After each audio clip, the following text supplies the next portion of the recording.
Hello and welcome back to Nier Replicant. So last time we finished ending A.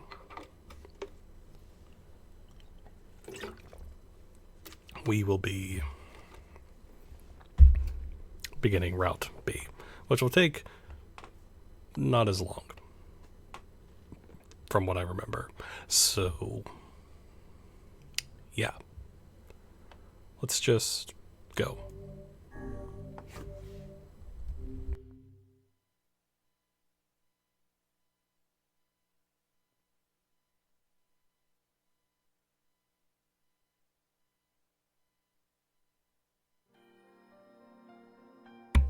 Whenever I interacted with Kaine, I was reminded about something from my past.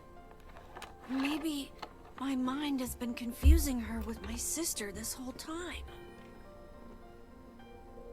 Anyway...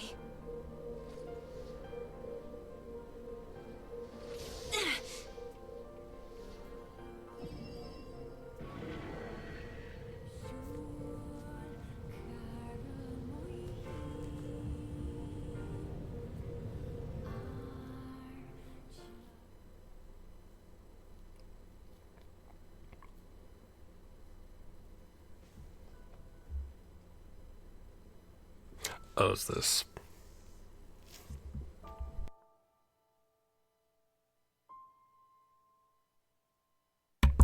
Right, I forgot. There's lots of reading. Okay. The sound of rain filled the village. The steep cliffs that surrounded the area magnified the sound, causing even the slightest drizzle to rattle like a thunderstorm. Thin wisps of smoke streamed from huts as the villagers huddled in their homes and waited out the rain. A single child, however, had braved the downpour and was now wandering slowly toward the wooden hawk-shaped weather vane at the center of town. The wanderer reached the vane, which had existed for as long as any could remember, and stared. The child's face was simultaneously delicate and fierce, like a teacup that had survived shipwreck. Those traits combined with pale white skin to give the face an almost sexless gilt quality. If the beak turns east, I go home. If it stays west, then I... The child blinked. Rain slowly dripped down the young one's short hair and began its long descent to the ground. Come on. Come on. The child felt a slight breeze and watched as the vane slowly creaked to life. Spinning this way and that for a moment. It finally settled with the beak pointing firmly toward the east. East? Really? Before the vane could move again, a jagged rock came spinning and tumbling across the air, striking home against the child's head. The force of the blow dropped the child to the ground as a hail of stones began to fall all around. They found me. A heartbreaking smile crept across the child's face as the stones continued their assault.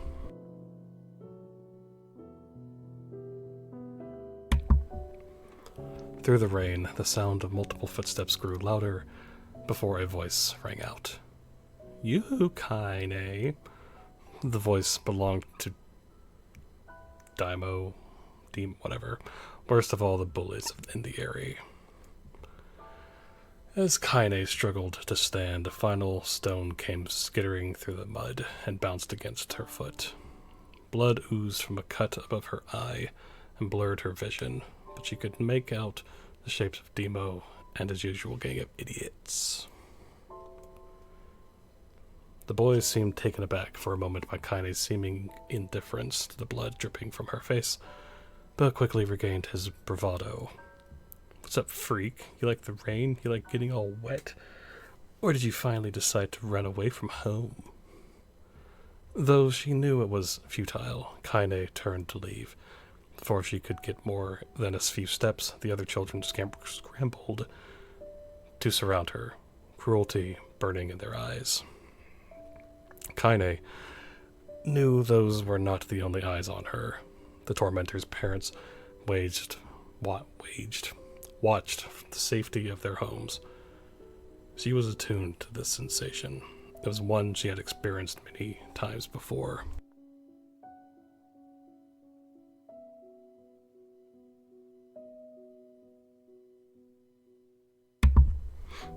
While some villagers simply turned a blind eye to the actions of their children, many encouraged it openly. In a society ruled by superstition and fear, Kaine was something to be hated, and if possible, destroyed. Didn't say you could leave, freak. Demo's words chewed at her like a worm through an apple. You can't hurt me, she lied to herself. Be strong, be brave. You can't hurt me. You can't hurt. Oh, look, little Friggy's gonna cry. What's wrong? Are you sad that everyone hates you and wants you dead? Kaine prayed for the rain to flood down and carry her away from a world that seemed to have no place for her. But if there were gods, they chose to ignore her. As Demo crept ever closer, the clouds began to thin, and the rain slowed. Even the weather hates me. I'm useless. A failure. I wish Demo's rock had taken my head off. Kaine couldn't meet Demo's leering gaze. She lowered her eyes and stared at the muddy ground below. The bully moved forward until he was inches away. She could smell the scent of old meat on his breath. Bleh. The boy grabbed Kaine's face with thick fingers and yanked it upward. She tried to turn away, but he forced her gaze back and jammed his thumb against her eyelid to pry it open. Show me. No. Did you just say no? Demo grinned evilly. You don't say no to me. No one says no to me. Not even taking his attention from Kaine. He called to his cohorts. Come on, guys, let's give the freak what she deserves. As soon as Demo finished, kicks and blows began to rain down upon Kaine. Demo paused, still grinning, as Kaine curled into a ball and tried to make the pain stop. I don't get you, freak. What you acting like a girl for, huh? Everyone knows what you really are. Kaine ignored the question, choosing instead to stare at the weather vane. It continued to point east, as if supremely confident about the future it had chosen for her. Go home? That's a funny joke for someone with dead parents and no home to go to.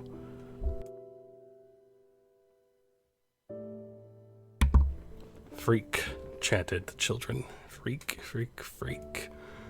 Kaine closed her eyes and listened to the rain, waiting for the pain to start again. As the clutching hands of the village children closed around her, she bent her mind to the sound of the rain, letting it become her world entire. The rain fell, but the pain never came. Only when the laughter of her tormentors turned to terrified cries did she dare open a single blood-caked eye. Kaine was shocked to see Demo sprawled on the ground, holding his head and screaming in pain. She could see blood welling from spaces between his fat, twisted fingers. He's crying. He's actually crying. Deprived of their leader, the other children glanced back and forth between themselves as if waiting for someone to step forward and take charge. When no savior emerged, they began an uneasy shuffle away from Kaine. But the young girl was the least of their concerns. Instead, their attention was wrapped on the ancient woman standing a few feet away. After struggling for breath for a moment, she finally spoke in a voice thick with rage. Hurts, don't it? Now I suggest you scatter before I throw another one. And if any of you that'll ever touch my Kaine again, I'll do far worse than throw a rock. You can count on it.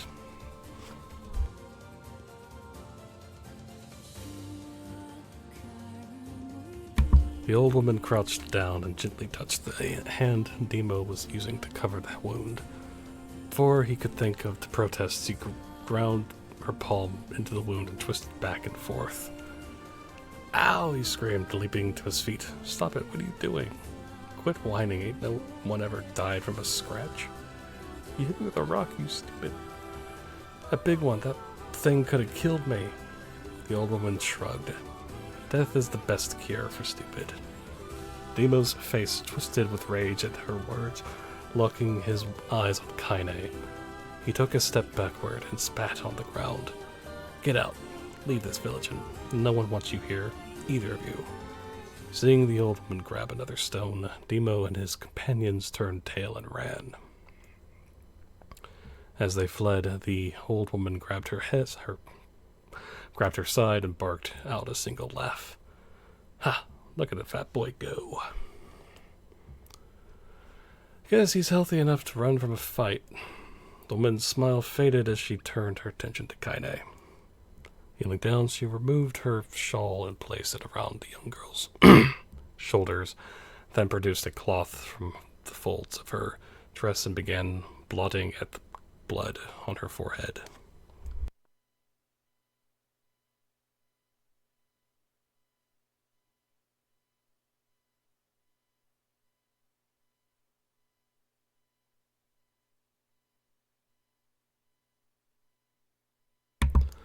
Oh, Kaine, she said, why didn't you fight back? You're stronger than that lot. The words of her grandmother stung Kaine, and she turned away. Don't be nice to me, she said. I don't deserve it. Nothing matters anymore. Her tears, held in check for so long, finally began to fall on the muddy ground below. Everyone hates me. They think I cause bad things to happen. They think I'm a freak. I wish I was dead. As Kaine's tears turned to sobs, she felt her grandmother's hands on her shoulders. Despite her advanced age and diminutive size, she was a woman of surprising strength, and Kaine found herself unable to turn away. Don't talk like that, girl.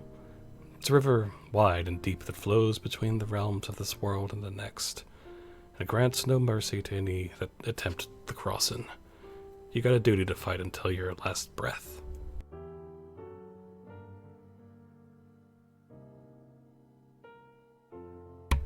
Understand? The woman tightened her grip and tried to still the tremor in her voice. You know the pain of losing someone close to you, Kaine. You know because you survived it. As the words hit home, Kaine was struck by the force of her love for the old woman. As a young child, she didn't even know of her grandmother, but when her parents died, the woman quickly accepted her as her own. Grandma, as Kaine called her, was cunning, vulgar, and quick to violence, as their first few years together had not been easy. But with each year had passed, Kaine and her grandmother had grown closer. However, it was only now, sitting in the mud with tears and blood caking her face, that Kaine truly understood the depths of her affection. Here was a woman who had seen hard times, who had seen death, who had fought through all things and somehow emerged on the other side. If anyone could understand Kaine's pain and loneliness, it was her. Do I make you sick, Grandma? Of course not. Don't be an arse. Kaine, yes. Kaine drew her grandmother's moth-eaten shawl around her body and shuddered. But my body, it's not normal. If I was normal, then Mom and Dad wouldn't... Hush, interrupted Grandma. I'll not hear another word of this nonsense. You're my granddaughter and I love you.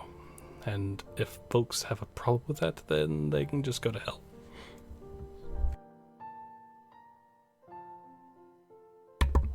With that, the old woman reached out and placed the wreath of dried flowers in Kaine's hair. The skill it took to bend the flowers without breaking the stems or losing a single petal was remarkable, and the beauty of it made Kaine want to cry all over again. Oh my gosh, these are lunar tears. Grandma, you made this for me? Lunar tears were legendary flowers. Most people could live their entire lives without ever seeing one, and yet her grandmother had somehow collected a dozen or more. Kaine reached up and touched the wreath as if she couldn't believe it was real.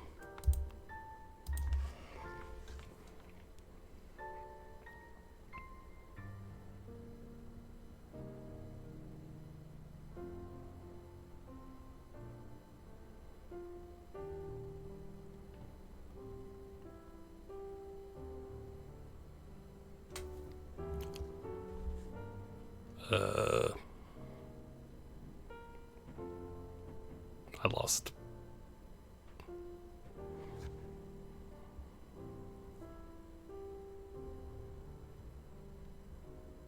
Oh, the very last thing. Anyway, where did you find these?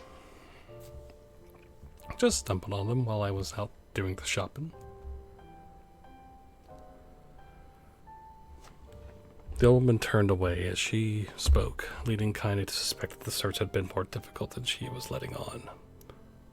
The pains she took to construct the ornament, let alone track down the flowers used in its construction, made Kaine's heart hurt. She reached up and gently adjusted the wreath, admiring the way it felt between her fingers. "Didn't quite turn out right," said her grandmother as she squinted at it. "These old hands have trouble with delicate work, but it sure looks good on a pretty girl like you." Kaine blushed and turned away. "You think I'm pretty? Of course you are. What a fool thing to say. Thank you, Grandma." Her grandmother smiled. "We're gonna be fine, you and me," she said. As long as we got each other, we'll be just fine." Kaine took her grandmother's hand in hers, and the two of them struggled to their feet. As they began the long walk home, Kaine gripped the hand with all her might, as if trying to stop smoke from drifting away on the wind. The rain had stopped.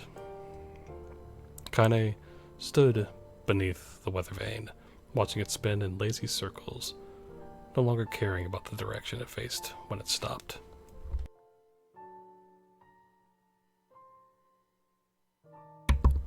"I don't need to escape.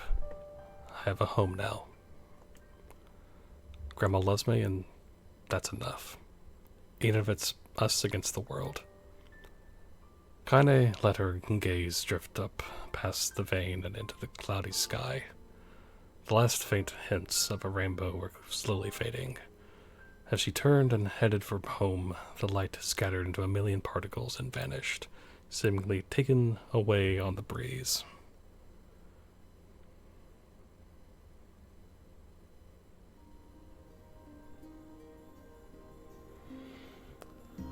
Okay. Yeah, I forgot that Route B was like, here's breeding.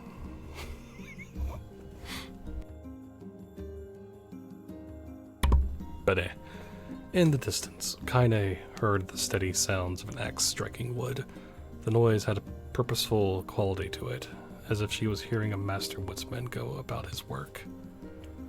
The firewood being produced, however, was as far from a work of art as could be. Pieces of every shape and size were being flung about a barren yard with wild abandon. Anyone trying to stack such wood would probably die of frustration before the job was through. Stupid piece of crap axe. Kaine's grandmother flailed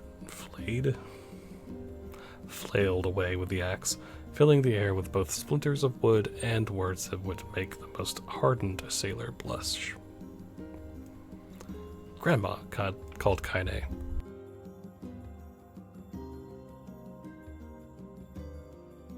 "At you, Kaine," yelled the old woman, taking her eyes off the wood for a moment. "Don't get too close, or I might take your foot off by mistake." She brought the axe down on a piece of wood, sending chips flying in every direction. One spun past Kaine, close enough for her to hear the whistle, at which point she decided to step back.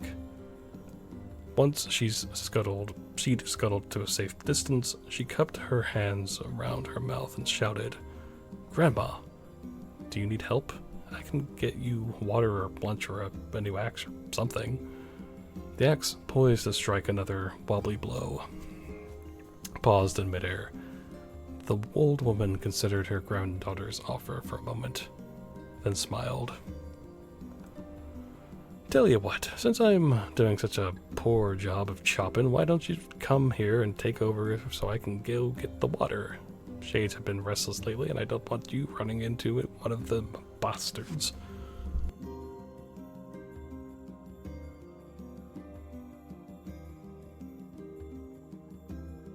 Relinquishing the axe, her grandmother picked up a long pole with wooden buckets on either end. Gathering water was by far the more difficult of the two jobs, but Kaine knew better than to complain. Once Grandma's mind was set, there was no changing it. Kaine did her best to help with chores, but Grandma took every task that required travel to the village. Though she had a long list of plausible excuses, Kaine knew the real reason. She didn't want her granddaughter to be taunted and harassed by the villagers. Once Kaine moved in, Grandma decided to take up residence a good distance from the area. Out of sight, out of mind seemed to be the best policy when it came to the villagers and her granddaughter, and rare were the days when any but the two of them could be found on the rocky acre of land they called home. Kaine enjoyed the solitude, but harbored a secret resentment that her grandmother was forced to spend her golden years in such a place. After watching her grandmother leave, Kaine turned her attention to the task at hand.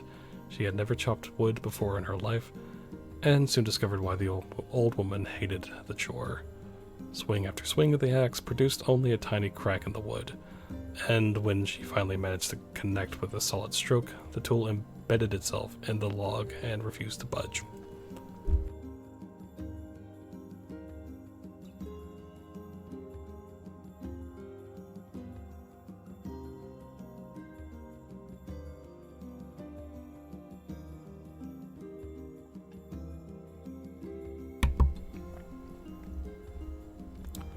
Frustrated, Kaine swung the axe around her head and threw it, log and all, across the yard. Crap. She suddenly understood the joy her grandmother felt in a good curse. Happier now, she picked up the axe, forced it into the wood, and resumed chopping. She had a natural skill with the blade, but the task was challenging, and blisters soon began to form on her small pink hands. This is tough. My logs are all weird sizes. Spitting on her palms and ignoring the pain, Kaine redoubled her efforts. Just as she was developing a rhythm, Grandma returned from the village. Setting down her buckets with a small sigh, she took one look at the logs and coughed out a wheezy laugh. Pretty clumsy girl, you better practice if you... Her grandmother suddenly collapsed to her knees, causing one of the buckets to wobble precariously. Eyes wide, Kaine dropped the axe and ran to her grandmother's side. Grandma. The old woman shook her head and pointed a trembling finger at the bucket. Get the bucket. Can't let it spill. Kaine steadied the bucket with a foot as she knelt by her grandmother. A small bit of water sloshed over the side and made a new home in the hem of her dress. But Kaine didn't notice.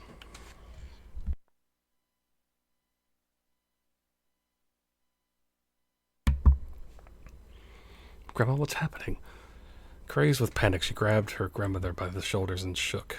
After a moment, the woman lifted her arms and batted Kaine away. Stop, just stop, she cried, breathing heavily. It ain't like I'm dying, just tired from the trip is all. Kaine desperately wanted to believe her, but one look at the old woman's shaking hands and worn face told her more than words ever could. Her grandmother had lived a long, hard life, and it seemed the bill was finally coming due. The time when her grandmother watched over Kaine was ending, sooner than either of them had feared. The positions would be reversed. The next morning, Kaine came to the side of her grandmother's bed and took her wrinkled hand. Grandma, you're sick, and you need medicine. I'm going to the village.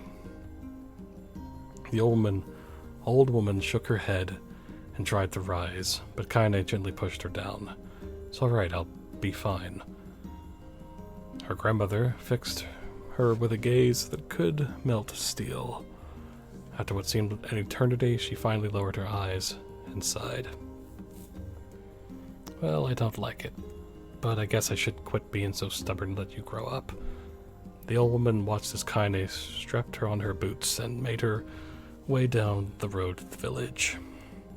Hours later, as an unseen sun made its way across the dark, rainy sky, she was still watching.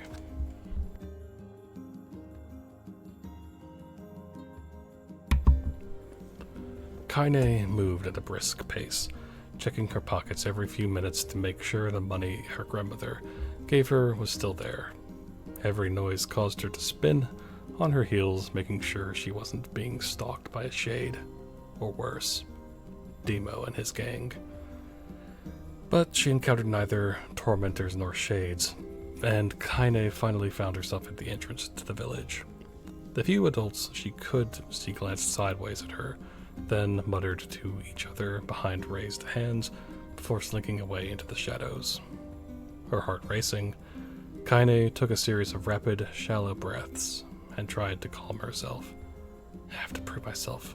I have to help Grandma. I have to be strong. She chanted those words to herself over and over as she slowly made her way. Finally, her eyes settled on a rotund older woman who was angrily waving her arms in the air and telling anyone who would listen exactly what she thought of Kaine's presence. Hey, lady, said Kaine with a bravado she did not feel. Where's the apothecary? The woman's flabby cheeks shook in bewildered anger. How dare this thing speak to me, they seemed to say. But Kaine saw that her eyes held a different emotion. Fear. Yeah, we're both scared, lady. Trust me on this one. Which way? The woman pointed at a small building to her right, before hitching up her dress and stumbling off in the other direction. Kaine cringed, expecting a stone to come flying from the assembled crowd, but none came. Her mind was filled with a strange sense of pride as she made her way to the apothecary, but the new emotion had little time to take root, for as soon as she opened the door, she noticed a familiar customer at the counter.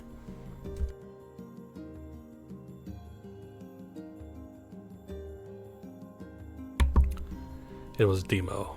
He'd clearly been sent here on some kind of family errand because his gang of followers was nowhere to be found.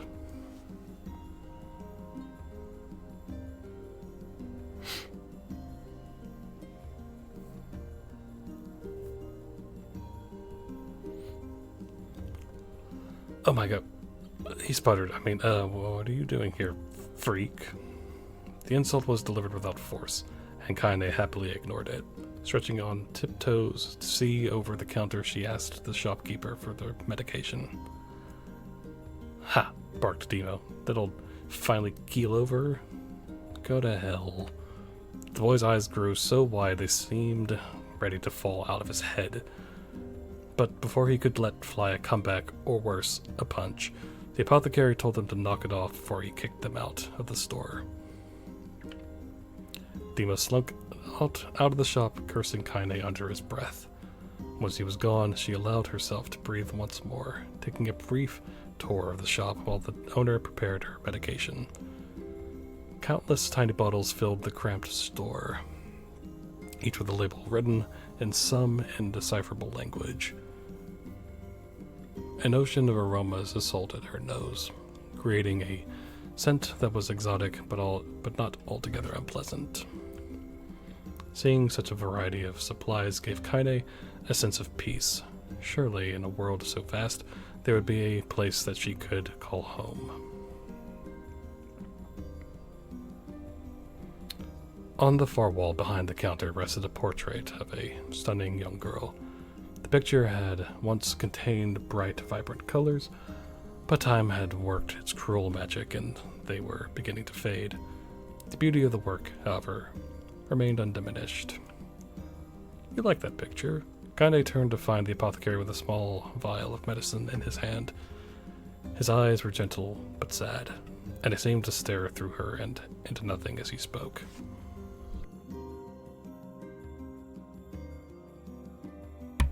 That's my daughter. I sketched it when she was just a little girl. She's been dead a long time now. Kaine didn't know how to respond. She just stared at the portrait and tried to come up with the right words. Pictures are wonderful things, continued the shopkeeper. They let the ones closest to you live on forever. He shook his head slightly, then looked down at Kaine and smiled, handing her the medicine. He reached into his sizable green apron and produced a handful of old wax crayons. You should have these. There's no one left that I wish to draw. Kaine took an instinctive step back, causing the shopkeeper's face to darken. Yes, I've heard rumors about you, he said. It's a small village and words travel quickly. Between you and me, I'm not sure which of them I'm to believe, but I also don't think they matter much. I know your grandmother, Kaine, and I think the way she was driven out of this town is just deplorable. Grandma's name is Kaine, thought Kaine suddenly. She was still mulling this new fact over in her mind as she reached out and gently took the crayons from the apothecary's hands.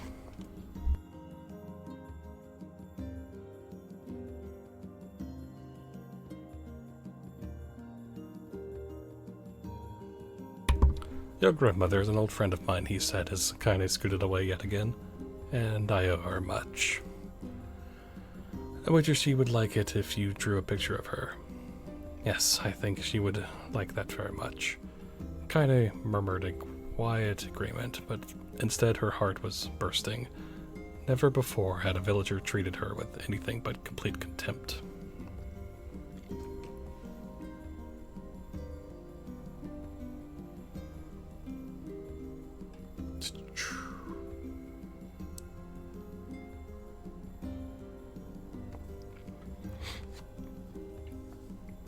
It was a tiny, almost imperceptible step, but it was a step nonetheless.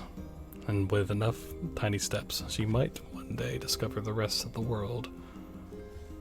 When Kaine returned home, she found her grandmother asleep in her bed.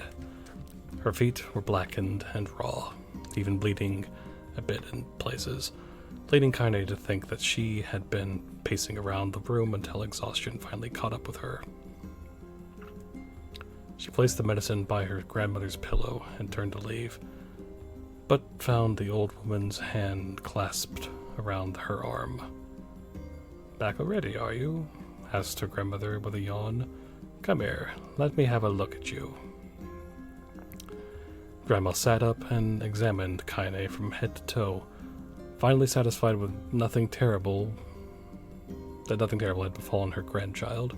She leaned back and allowed herself to relax. Well, how was it? Gave you any trouble? It was kind of fun, said Kaine with a small smile.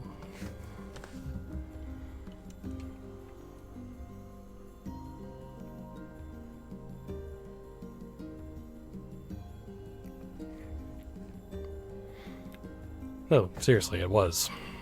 Fun, eh? Asked her grandmother in a voice which implied she believed anything but. So anytime you need me to run an errand, just let me know. As she spoke, Kaine removed the crayons from her pocket. After a brief explanation of their source, she informed her grandmother that she was going to sketch her portrait. A portrait of me? Ridiculous. No one wants to stare at a wrinkled old crone. But Grandma will make you live forever. Horse. Throwing back the sheet of her bed, living forever would just tick me off. Now put those crayons away and help with dinner.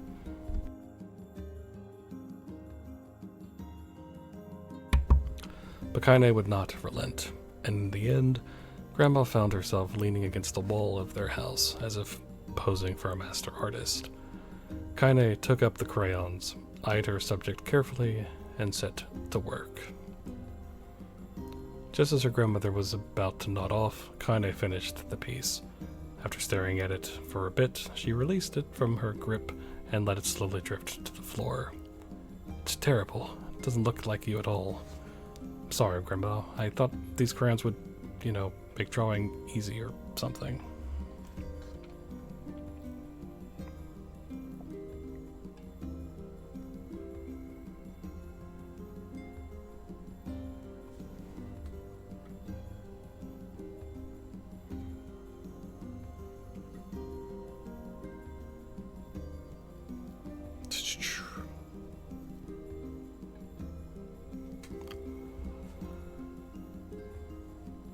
The old woman's eyes narrowed at her granddaughter's disappointment. Let me be the judge of that, she said, ignoring the pain in her back and reaching for the paper.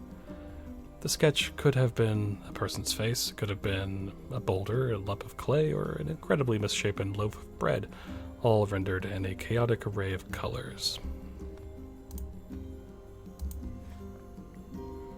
The old woman stared at the picture for a long time, then slowly wheezed out a laugh. "Oh, Kaine," she said between laughter, "you truly are my blood.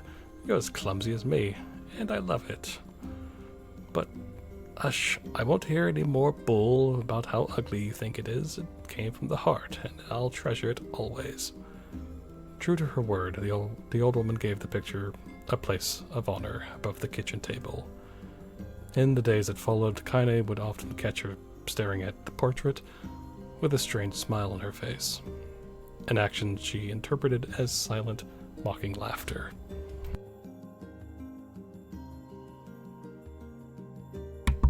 A week later, Kaine could stand it no more and asked her grandmother to take the artwork down. "Posh," said the old woman. "I'll take this down when they roll me in my shroud."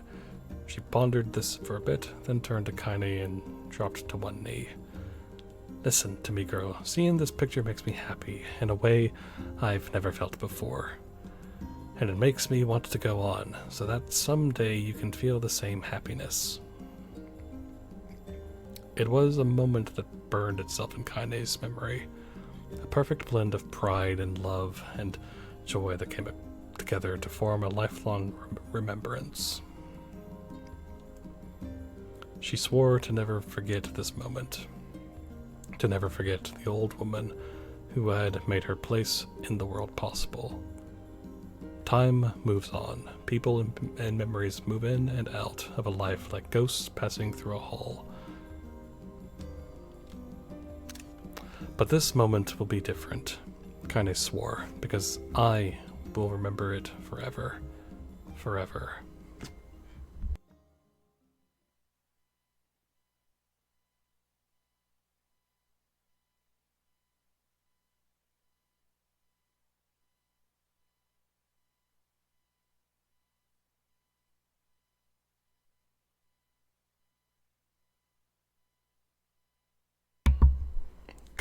Kaine listened to the sound of crackling firewood and stared at the black object on her plate.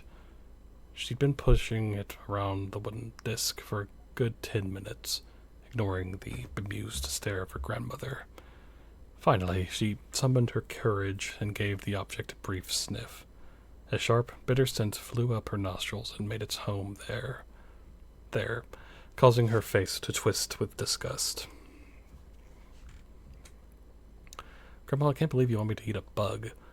The old woman threw some more wood under the cooking pot and snorted. "It's no bug, you fool girl, it's a berry." "Why the hell would I be feeding you bugs?" "Yeah, well, it sure looks like a bug," said Kaine, "and I think it's burnt or something, because it smells terrible." With that, Kaine held her nose and threw up the berry in her mouth, chewing as little as possible. "Yeah, that's terrible, all right." "Why, you little brat," laughed the old woman. "Look at the sass on you. You've been spending too much time with me, and that's a fact." 5 years had passed since the moment when Kaine's grandmother saved her from the bullies.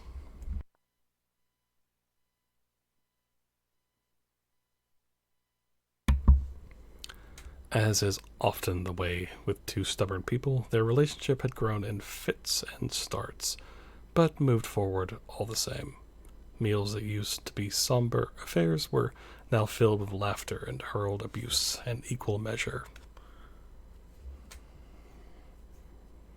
Kaine could not remember a time when she had been happier. As the years went by, Kaine started to shoulder more and more of the daily responsibilities. Her grandmother's legs grew weaker by the day, and she could no longer do many of the chores she used to take for granted. And so this morning found Kaine lacing up her work boots with a breakfast of burnt berry rolling through her belly. "Where are you going today?" asked Grandma suddenly. Kaine looked up, surprised. The old woman rarely asked for specifics anymore. "Well, I was going to check out the kelma trees and see if they were ripe. Thought if we could make some jam or something. And I'm going to pick up some flagstones, so I need to take the wheelbarrow." "Flagstones? The hell for?" Kaine stared at her grandmother, then held out an arm and swept it around their home. Constructed mostly of cloth, rope, and rubble, the old place sagged like a boxer in the final round.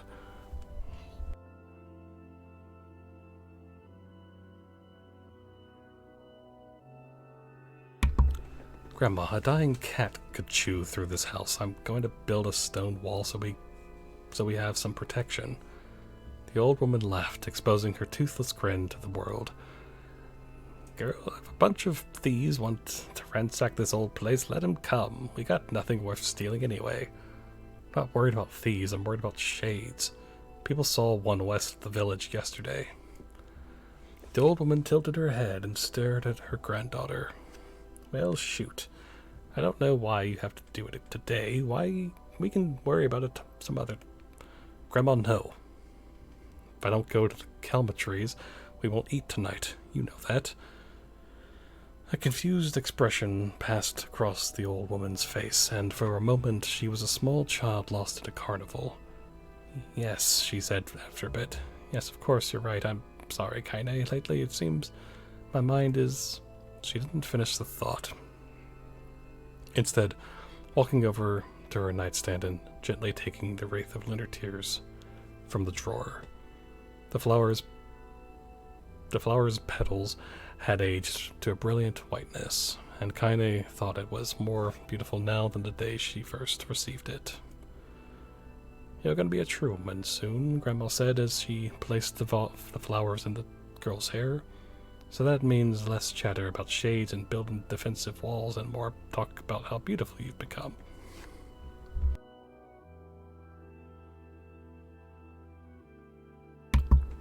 Annoyed, Kaine reached up to remove the garland, but the look on her grandmother's face stopped her hand.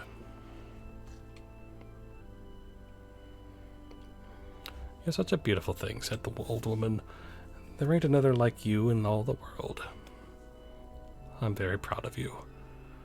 "Okay, Grandma, that's enough compliments for one day. Such a mouth on you. Where did that come from? Gee, I wonder." "I'll teach you to sass me, girl," yelled Grandma. Suddenly, she lurched forward and grabbed Kaine by the ears, pulling her around the room with a crazed grin on her face. "Grandma," yelled Kaine in a quaking voice. "Grandma, stop it." What? The old woman stared at her and blinked, then slowly held her wrinkled hands out as if it was the first time she had ever seen them.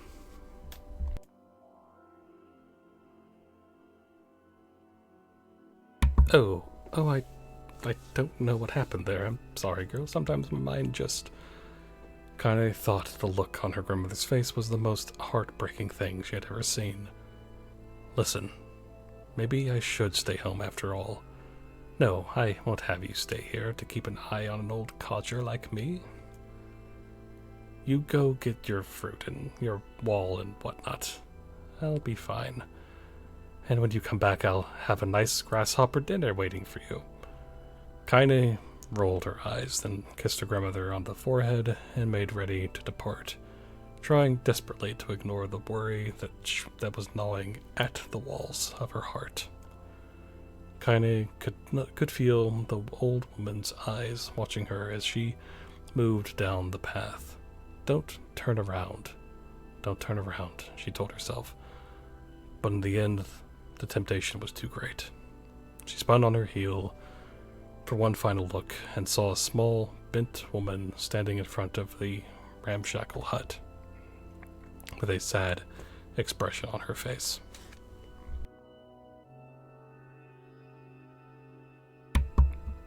God, she looks so old now. It's like the wind could reach down and just carry her away. Kaine worried about her grandmother all day, causing her work to suffer. But little fruit she could collect was tossed carelessly into the wheelbarrow, and she only found a couple of stones before losing interest in the project. Finally, as dusk approached, she decided to call it a day. Cursing herself for the lack of focus, Kaine pushed the newly empty wheelbarrow back down the path. As she crested this final hill, she suddenly froze in place. The wheelbarrow fell from her fingers and collapsed to its side, sending a few pieces of wrinkled brown fruit rolling back down the hill. Her gaze was transfixed by a thick black cloud that hovered just ahead. Tracing its path with a finger, Kaine suddenly felt her stomach knot in on itself. Oh gods, no. Her grandmother's house was ablaze, the flames licking up as if trying to touch the sky itself. Grandma? Kaine ran then, faster than she had ever moved in her life. Once she tripped on a stone and went sprawling into the rocky ground, but she leapt to her feet and continued running, unmindful of the blood that spilled with her wounded hands and knees.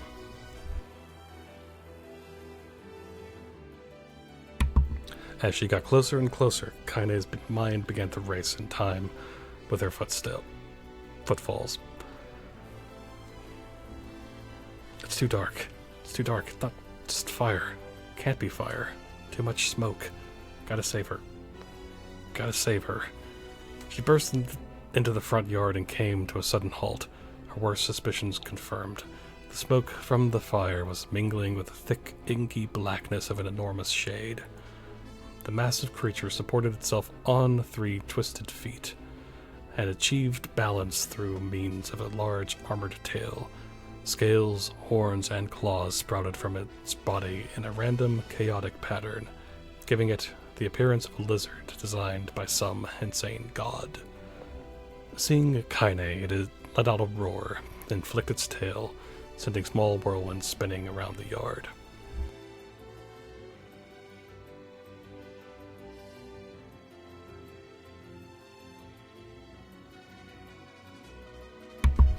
For a moment, the creature retreated into a shimmering, inky blackness, as if her mind was unable to comprehend that such a thing could actually exist. But then the smell hit her, a blend of rotted meat and excrement, and the horror became real once more. The creature bellowed again, and this time Kaine responded with a scream of her own.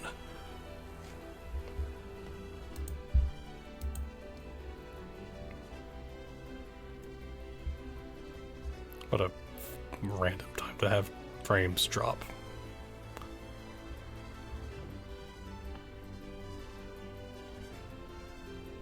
Just gonna wait this out.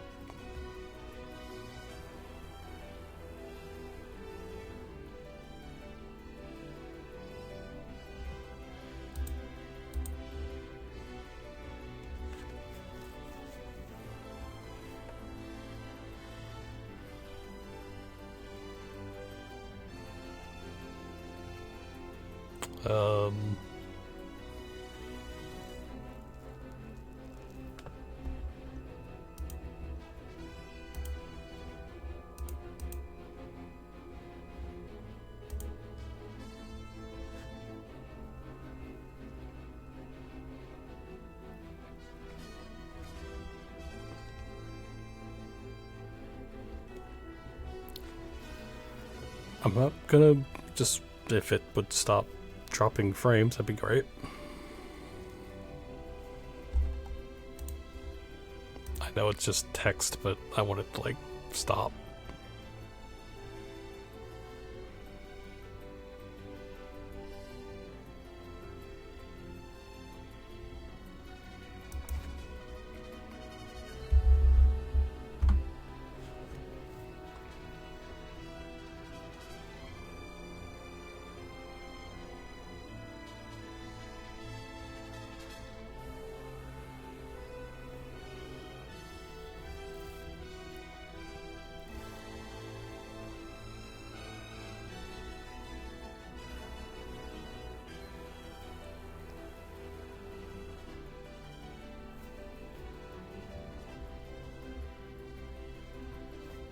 It just keeps dropping.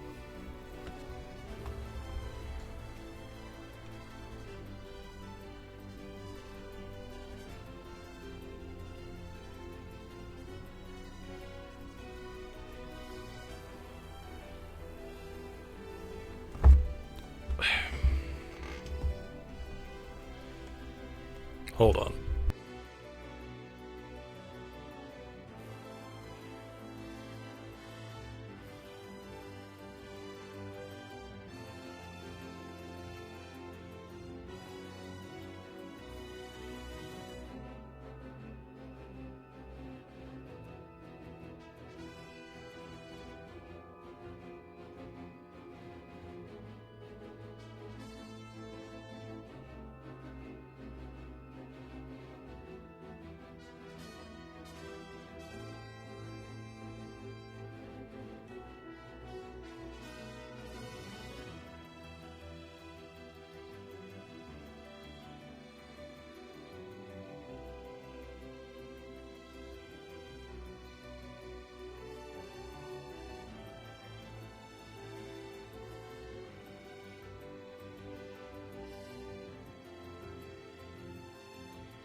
Alright.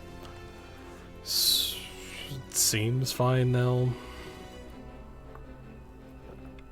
The frames were just dropping and dropping. Again, I know it's just text, but I wanted to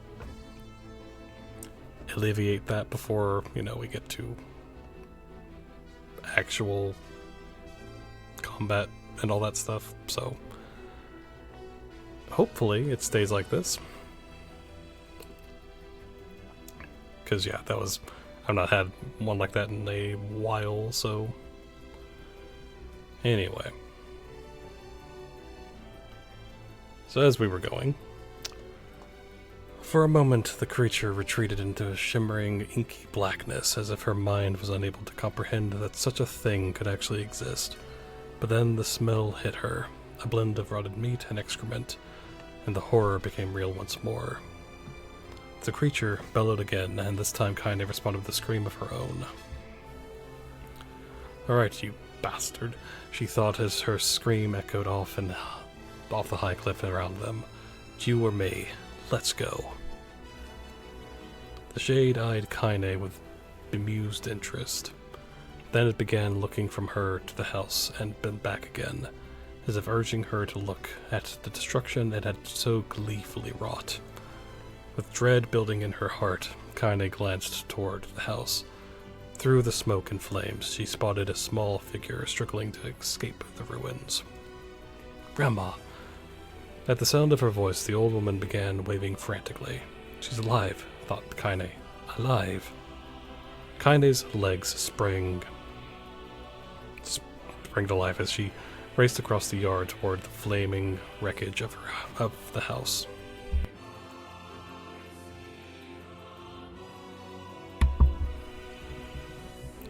Before she could advance more than a few steps, the shade opened its mouth and let out a roar powerful enough to uproot trees and send them flying. The blast sent Kaine tumbling through the air before smashing her against the rocky earth. Stars danced in front of her eyes as she tried to remember how her legs worked. Get up, get up, get up, get up, get up, get up now. As Kaine struggled to her feet, the shade stomped toward the house and pinned her grandmother to the ground with the tip of a claw.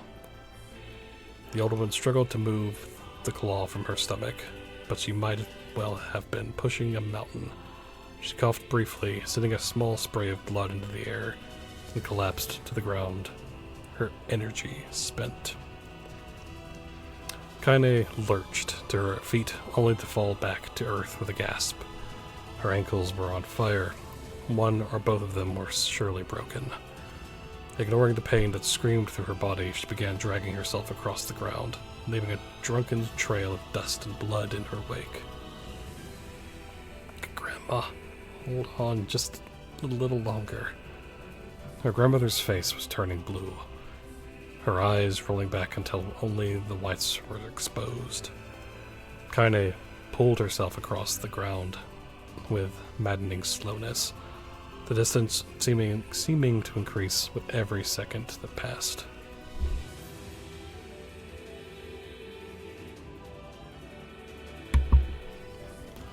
The shade glanced between the two women and flicked out its tongue, its giant mouth turning up at the corners. Short, panting breaths belched from somewhere deep within its core. Laughing at us. She had no idea how much such a mindless creature could experience emotion, but there could be no doubt the shade was taking joy in their suffering. "Yeah, I see your plan." The shade moved its claw slightly, allowing Grandma to breathe again. It was clearly keeping her alive, only to snuff out her life when Kaine was close enough to touch her. "I'm gonna kill this." Summoning all her strength, Kaine rose to her feet. There was a sickening snap from her right ankle as the foot twisted backward, but she forced it from her mind and began to hobble towards the monster.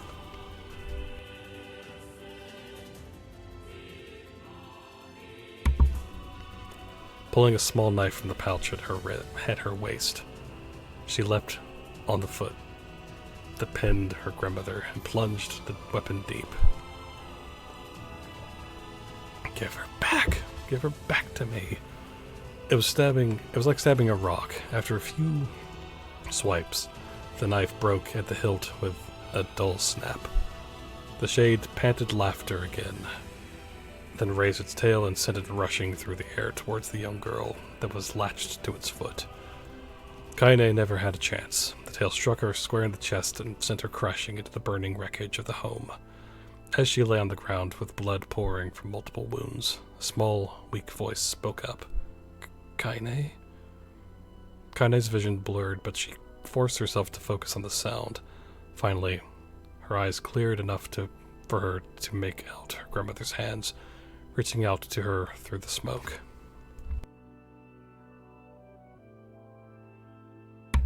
Grandma? Kaine, you gotta run. You can't best this one.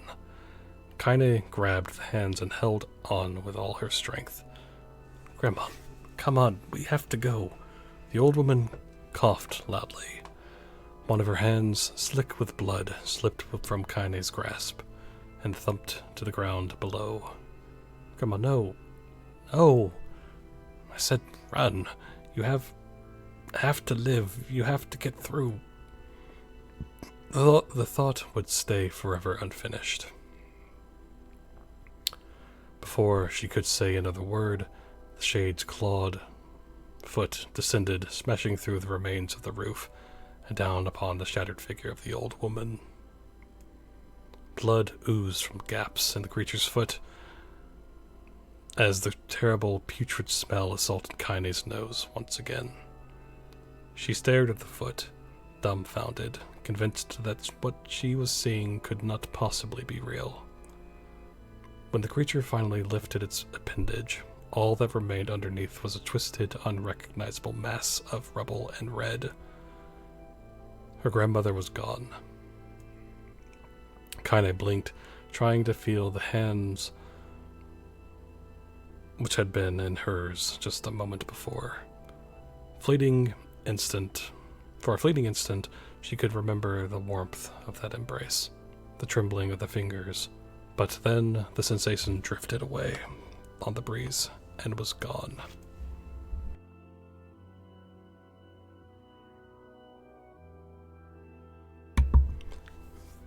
Memories flashed through Kaine's mind, one after the other, faster and faster, until they became a meaningless jungle of noise. Kaine screamed then, a thunderous sound that echoed off the cliffs and seemed to roll away forever. The shade eased forward, black ichor pouring from its mouth and dissolving into smoke on the ground below. The earth shook with every step as it crept towards its prey. Kaine's body slowly rose as if controlled by a mad puppet master. Her arms and legs were bent at impossible angles. Her head lolled dangerously to the side, yet somehow she managed to stand. Staring at the shade, her eyes began to glow with a deep red fire. The creature, so confident just moments before, took a slow, hesitant step backward, trying to discern if this broken human could possibly pose a threat. Kaine seized the moment, laughing like a madwoman. She leapt into the air and plunged the shattered hilt of her knife deep into the leg of the shade.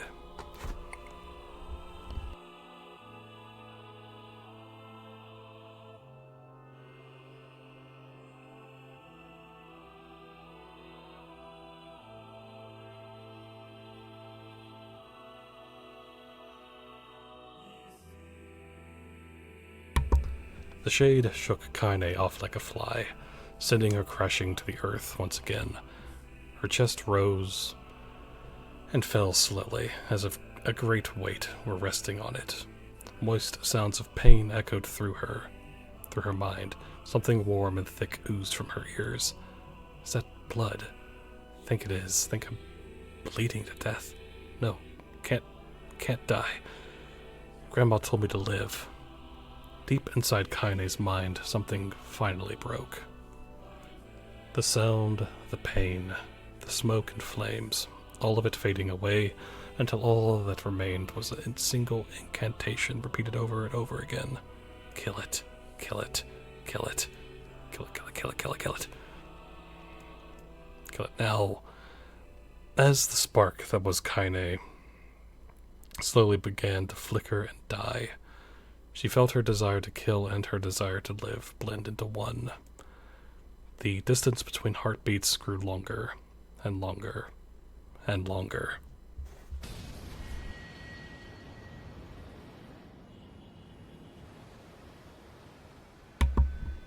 There we go.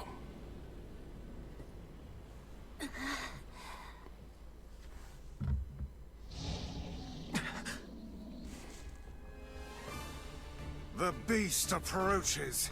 Oh, I know. Then we can do this again.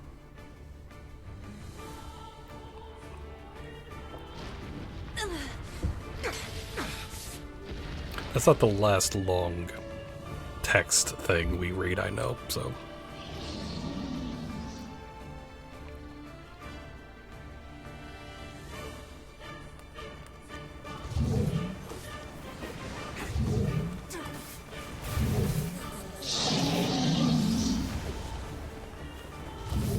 What anger this creature must have. How did it even survive these past 5 years? I'm not gonna let this happen again. It dies today. My sword feels lighter.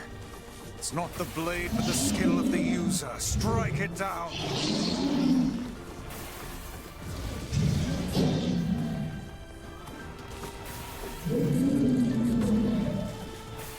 There we go.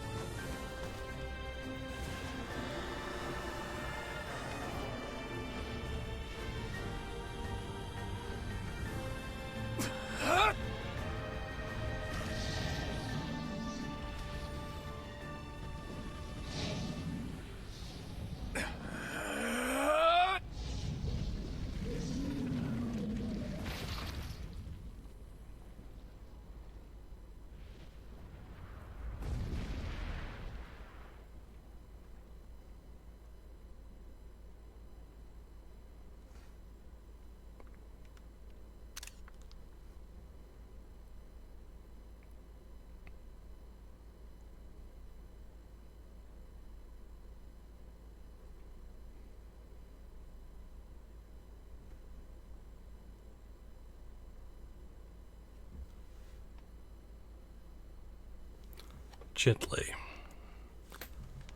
weakly, softly. The shade, sure that its tormentor was dead, turned and stomped off towards the horizon, stopping along the way to bellow one final roar. Couldn't kill it. Shamed beyond imagining, Kaine tried to turn her head to the side, but only succeeded in coughing up a giant gout of blood.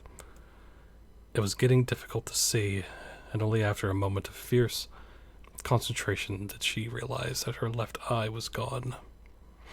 Laughing to herself, she turned her remaining eye to the ruins of her home and noticed a ragged stump of arm resting a few feet away. Yeah, that's mine, she thought with a mad giggle. This is gonna make clapping a real... Ha! Cried a sudden voice from the depths of her mind. Finally gonna die, are ya?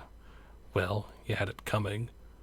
Go to hell, Demo, she thought at the unseen assailant.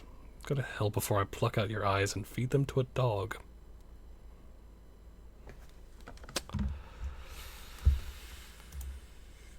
Yeah.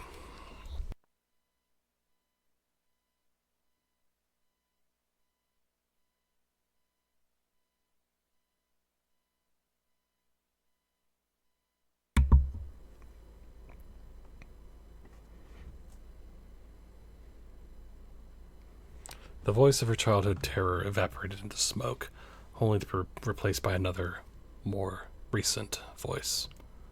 Hold still, said the apothecary, materializing from the ruins like a ghost. I want to draw you. That way you can live forever. No, stop. Don't want to live forever. Want to die right here. I see, he said quietly. Well, that's what you want. The spectral shopkeeper fluttered in and out of existence for a moment, then produced a piece of paper and sketched quickly.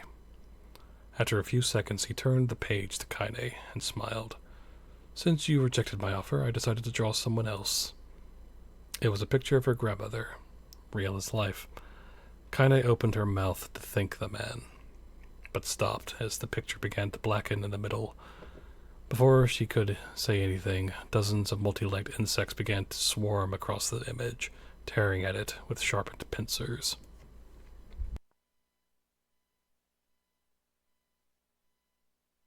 Stop! No, don't hurt that picture.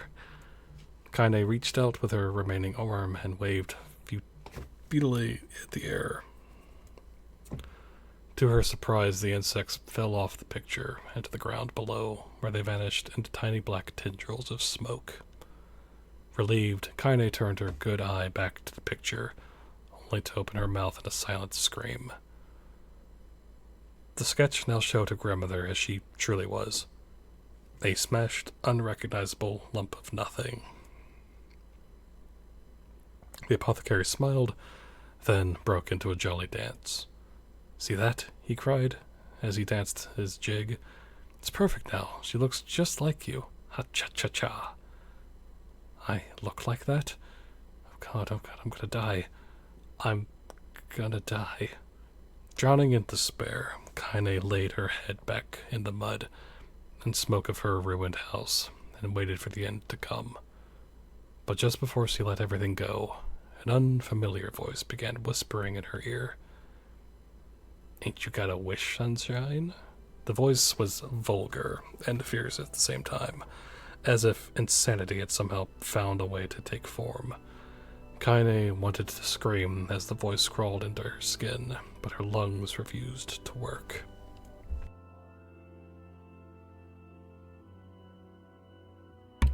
You know, a wish, like a prayer or something? Why don't you get on your knees and start praying to heaven? Please, invisible man in the sky, save me. Save me. Kaine finally resorted to shouting at the voice with her mind. "I don't make wishes, they don't come true for me. I'm a curse, a freak. I should be left to die." The other voice boomed in her ears. "Blah! Oh God, you are the best." Kaine glanced down and saw a black, shiny substance oozing from her legs. She tried to brush it off, but her remaining arm would no longer respond. The substance slowly crept around her feet and then began moving up toward the rest of her body. Is this death? Is this what it's like? Or is my mind just losing itself? She could feel the slime oozing upward, feel the hot, searing pain it left in its wake. Whatever else might be happening, she was still alive. And this was real. "Come on," said the voice. "Let it go." Kaine tried to ignore the voice and concentrate on the pain, but the newcomer would have none of it. "Don't ignore me, sunshine. You're ready to give up, ready to die. So why not let me have it?" "Have what?" "Your body. Come on, give it to me. Give it to me. I want to stand on the ground, feel the rain, taste the wind." The voice paused, as if licking its lips. When it resumed, it was filled with a mad, unabated joy. "And I want to take your hands and use them to choke the life out of people. I want to tear out their throats and bathe in the blood. Just like before."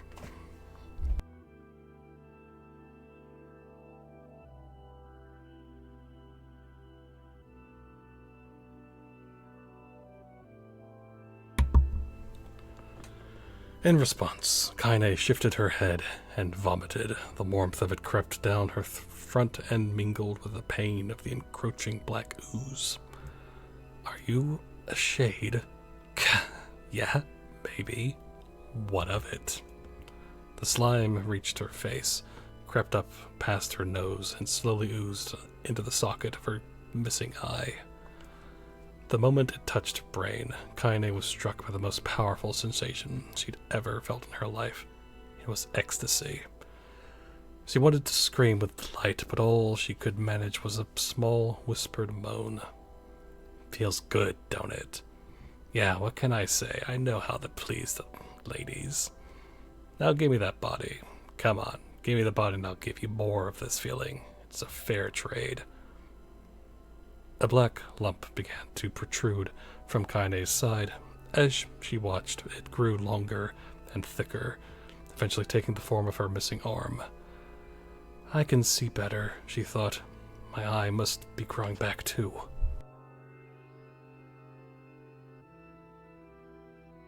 The slime reached up to envelop the rest of her face, but she managed to brush it away.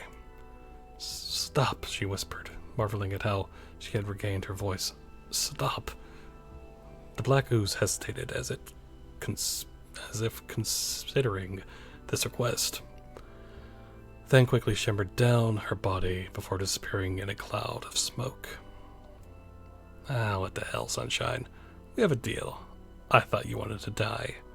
Grandma said, "Can't die yet." A brief image of her grandmother, bloodied and broken, flashed before her eyes. She saw the shade that had killed her and heard its mocking laughter, then closed her eyes and forced the image from her mind.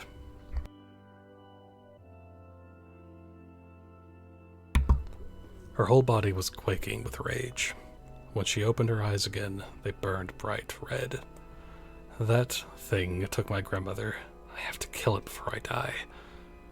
Kaine glanced down and saw a mysterious pattern, the pattern of the shades, burn itself into her left arm.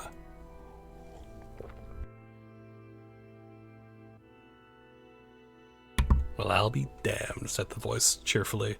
"Look at that, Sunshine. I think you and me are gonna be good friends now." Kaine stared intently at her arm.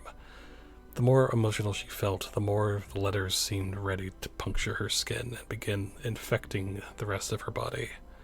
The arm clearly had a will of its own now.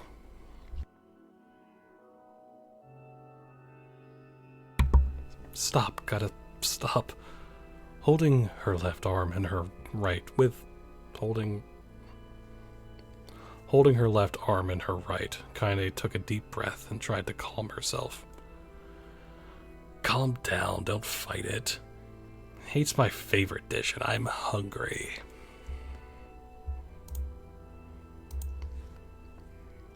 Let it go. Feel the anger. Burn with the fire of revenge. Thirst for blood. Then go out there and shut up. Get the hell out of my body. Your body. Oh, that's rich, Sunshine. Real rich. Look, why don't you just up and die so I can have this body all to myself? What do you say? I bet those buddies of yours in the area would love to see you dead. Kaine grabbed a nearby shard of glass and tried to saw off the shade-infected portion of her side. Before she could, her darkened left arm grabbed her right wrist, crushing it. Kaine screamed and dropped the shard as the sound of bone crunching on bone filled the air.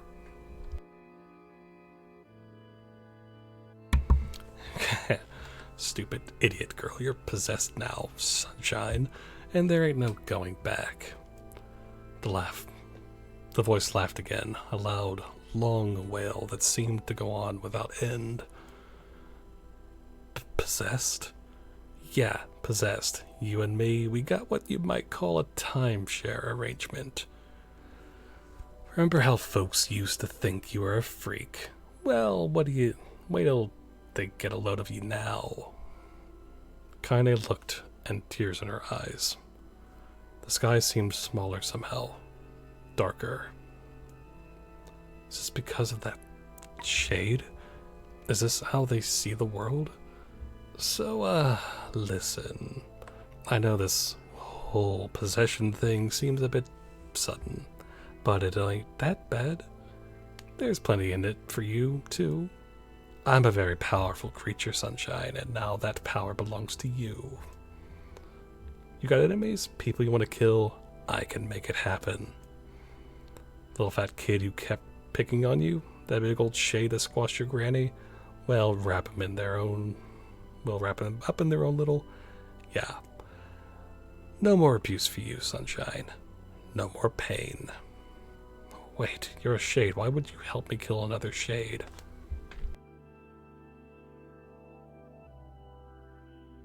What do you think? I'm some kind of racist? Some killing snob? I don't give a good who you murder, honey pants. I just want to drink from the well. Kaine considered this as she struggled to her feet, the power of the shade coursing through her. The smoke from her house was drifting away with the wind. and she enjoyed the way the cool evening breeze felt on her new left arm. After a long pause, the voice spoke again. So, how about it? You and me. We could have some good times together. Look, I'll even take care of the bloody part if you don't want. I'll handle the killing. Look at you go. Oh, sunshine, we're gonna have so much fun. So listen, my name's Tyron, whatever. And if you ever need me, I'll just be hanging out in this piece of meat you call a heart. Now get to it. The more you kill, the more your heart turns rotten and sour, and I like rotten and sour. Kaine found herself nodding at the voice. Yeah, I think this can work. I'm gonna find that shade and I'm gonna strangle it with its own guts. And when I'm done, I'm gonna do the same to you, Tyron. Count on it. Ha! I'm bigger than you. So good luck with that. Oh, and hey, one more thing. Right now, you and me are sharing this body. But if you ever run out of hate, if you ever, go soft, then I'm gonna take out over everything. So keep on killing, sunshine, and watch your back. The voice grew fainter and gradually faded away, fading to somewhere deep inside Kaine herself. Kaine waited until she was sure the voice was gone, then waved her new left arm around a few times. It feels perfectly normal, she thought. It feels like mine. Desperately, she began poking and prodding at the new limb, determined to find something wrong with it. She didn't want to feel normal. That would mean the creature inside her had already won. I am not a shade, I am Kaine. Repeating this mantra in her mind, she slowly began digging through the rubble of her house, being careful to ignore a certain red-stained spot in the corner. Finally, after what seemed like an eternity of heartbreaking work, she found what she was looking for. It was the wreath of lunar tears. Though it had been through hell and back, the garland's petals were as bright as ever.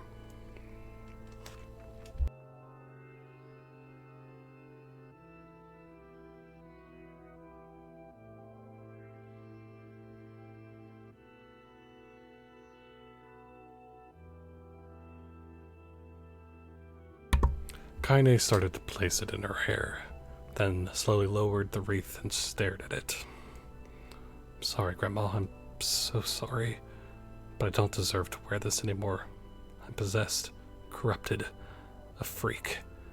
At this time, I don't think there's any going back. Holding the flowers to her heart, Kaine fell to the ground and sobbed. As night gradually lightened to dawn and the people of the area arose to their daily lives, she remained in that position, as if tears could somehow wash away the horror that now infected her world. Alive! Stay alive! Stay alive! Grandma. Kaine, you gotta live! You gotta come back to us!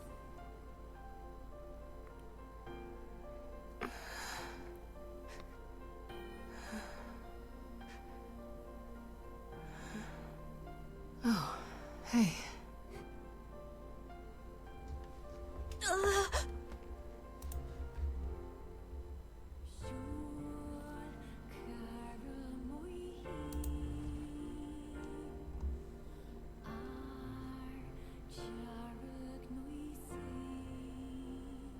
Emil, you were the one calling me, weren't you? You still recognize me? Of course. I knew you right away. Thank you, Kaine. Welcome back, Kaine. Wow. you grew up. So, how long has it been? 5 years.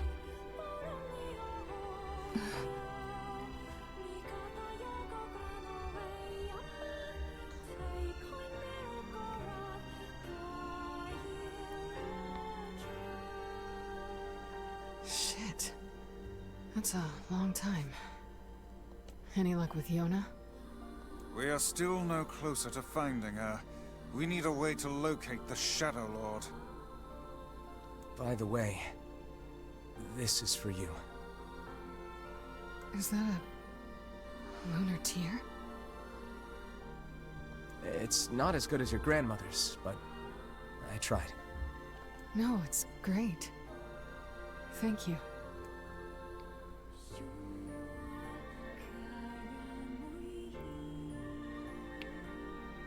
Kaine waking from her long, petrified sleep. Emil's unflagging kindness. Our reunion was a happy one, and we let it wash over us like rain.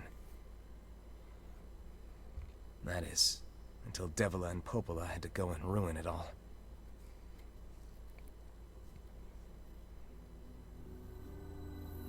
Are you kidding me? You can't be serious! Please, try to understand.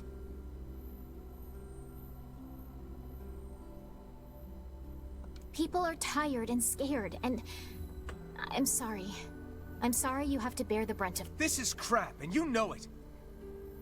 It's okay. We can sleep outside. No one's sleeping outside. You and Kaine saved this village, and now they want to run you out? People are afraid of us. And really, I understand. I mean, look at me.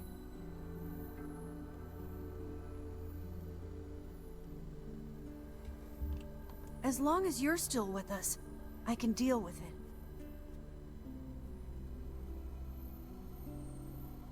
Right, Kaine? I'm used to sleeping outside. But... We'll see you later.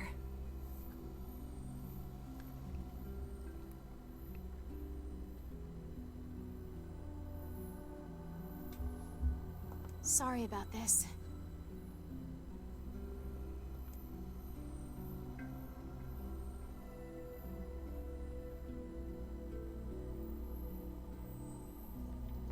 What is the matter? Kaine always sleeps outside. I never thought about that until just now. Never even occurred to me. Damn it. We should turn in.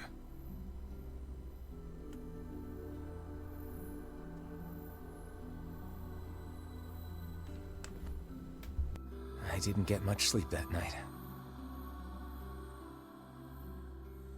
For the first time in my life, I hated Devila. For the first time in my life, I doubted Popola. But those feelings are pointless in the end.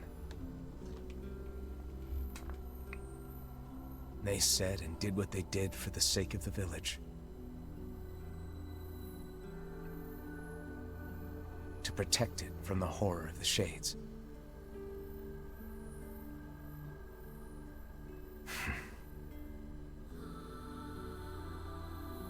Really, how can I blame Devila and Popola? In the end, I'm just as bad. Because I never once stopped to think about Kaine and Emil's situation myself.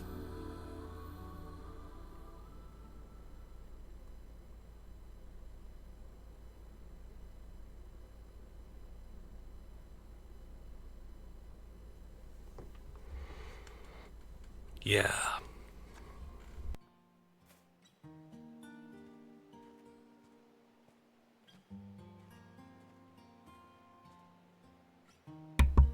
I should apologize to Kaine and Emil. But what good would that even do? I got a fire going, Kaine. Wait, is that... Campfires? I'm so happy to get to talk to you again, Kaine.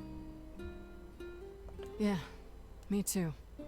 I tried everything I could think of to save you, you know. I polished you with a special cloth. I poured warm water over you. Wait, you poured water on me? Yeah, but it didn't really do much except make you all shiny. Hey, Emil. Thanks for saving me. I guess you noticed how I look different now. I'm sorry, Emil. I'm sorry for all of it. Well, I mean, this new form isn't all bad, you know? At least I can look at you when we talk, right?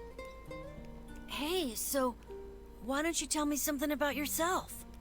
I'm not very interesting. Sorry. Come on, I just want to know you better. Fine. This all happened when I was a kid, before the whole shade possession thing. My body is different. And when the villagers found out about it, they started treating me like a freak. But one person, my grandmother, accepted me just as I was. No matter how bad things got, she gave me the strength to keep going. She's really special to you, huh?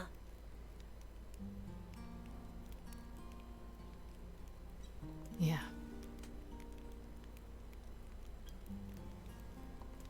Oh, hey!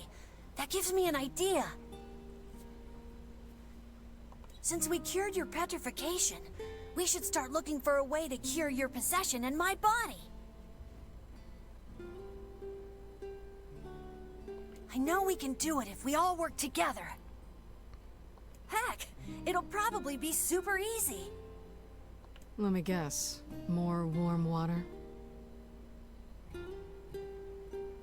Okay, can we just forget I told you about that?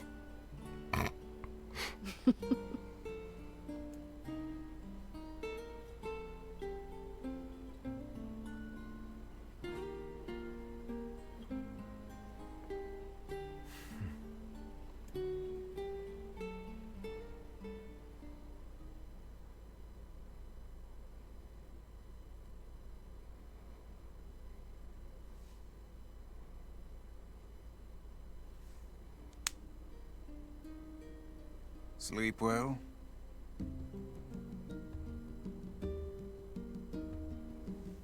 Sure. And yet your red eyes tell a different tale. Don't be so hard on yourself, lad. I need to go see Devila and Popola. Very well.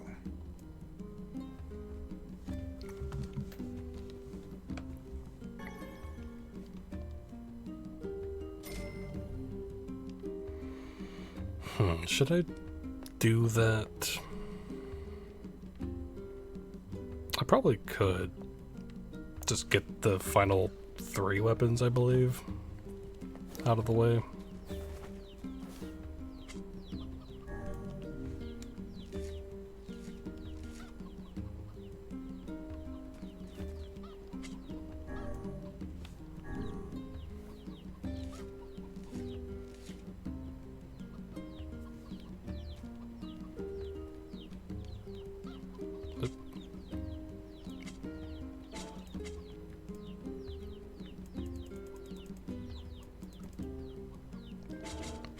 And let's not do that.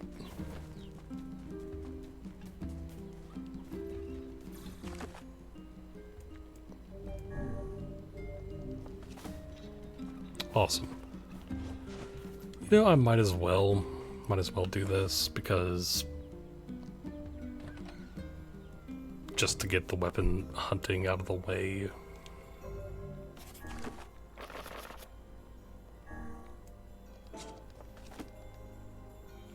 What might that be? It's Mom's diary. I have not heard you speak much about your mother. She got the Black Scrawl and died when I was little.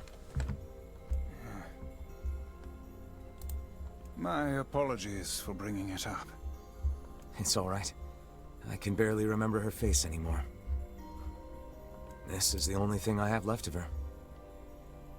Reading it helps remind me of when we were still a family. I see. But the final entries get a little strange. In what way? Well, here. Take a look.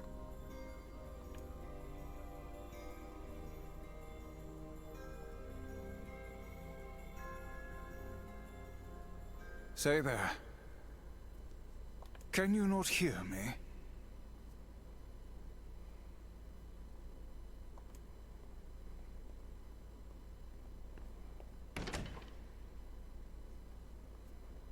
Why are you standing about like a slack-jawed ninny? Sorry. Felt like I was dreaming or something. Sleeping on one's feet is quite the talent indeed. Come now, there's the door. Right. Let's go. Okay, so for the weapons we get here, we just have to...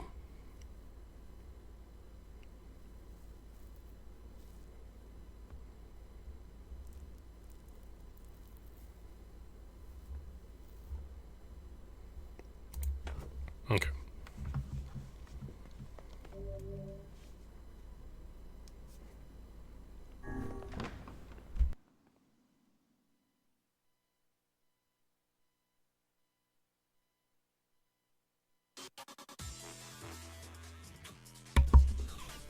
This is the world of the recycled vessel, created to avoid the destruction of all.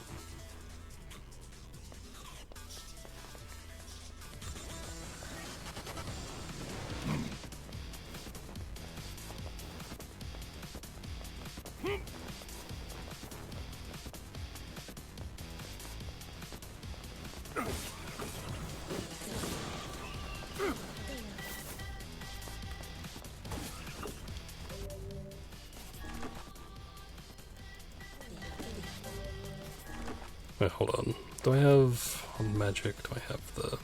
I do. Okay.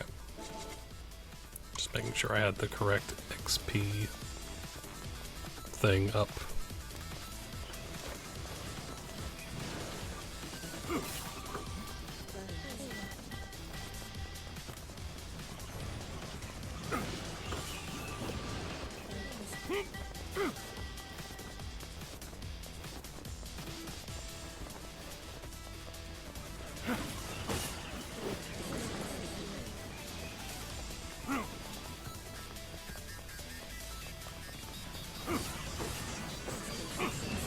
See, the nice thing about, because it, you know, starts off in part 2 of the story again or whatever, that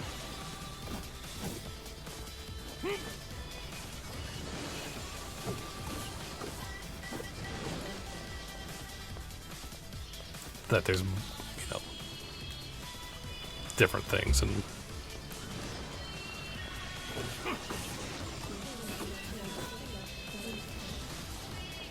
you know, it's not just play the same thing again and all that.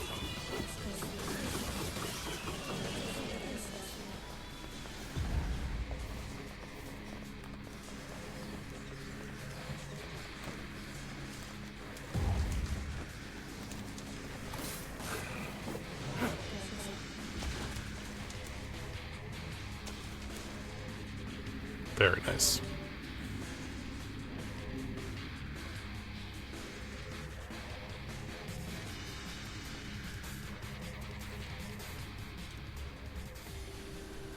Black Scroll, a Lost Destiny, a White Book, a False Truth.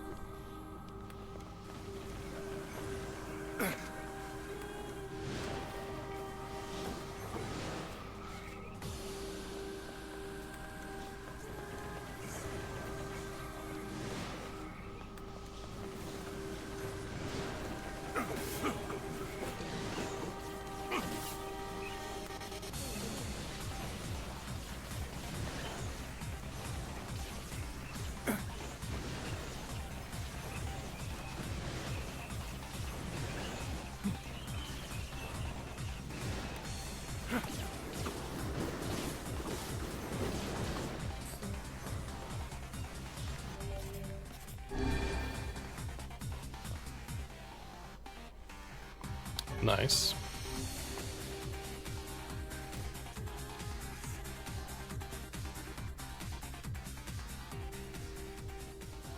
Soldiers of Salt calling forth white death. They are legion. Okay. Let's have that go very quickly.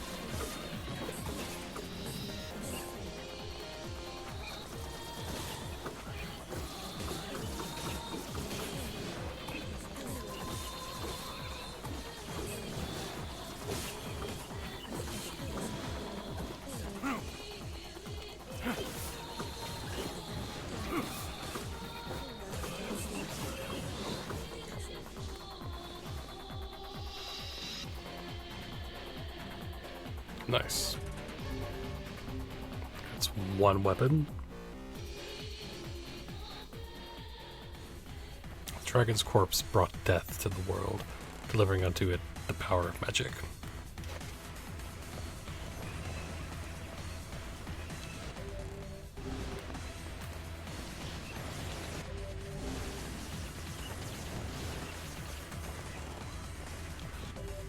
Because we don't get XP from this. That will.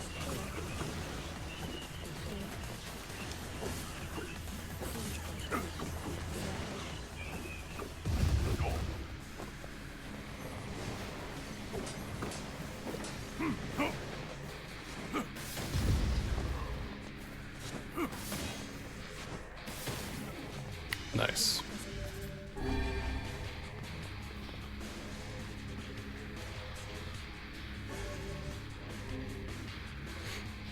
Okay.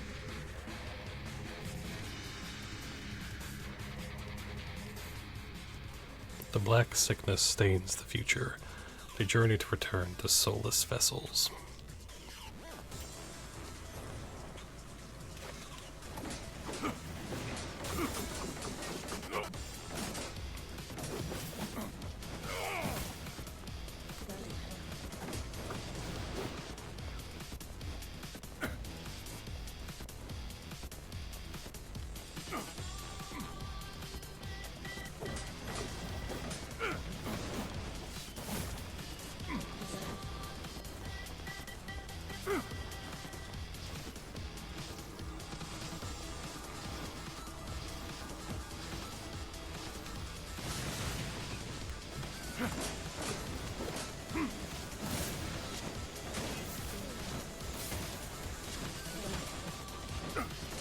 Come on.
Why?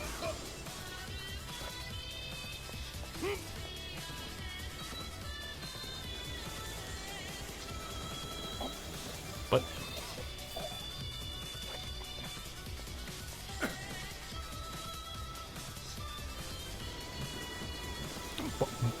why?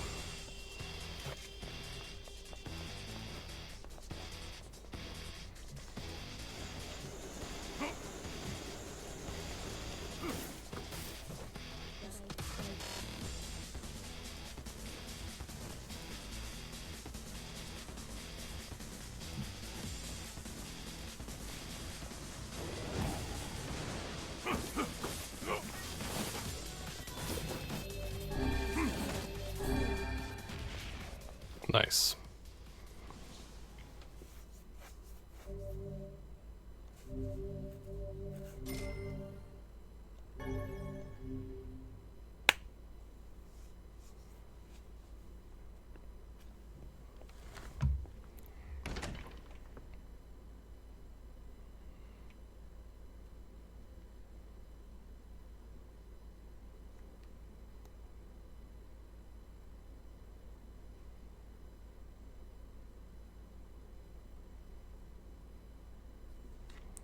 Okay.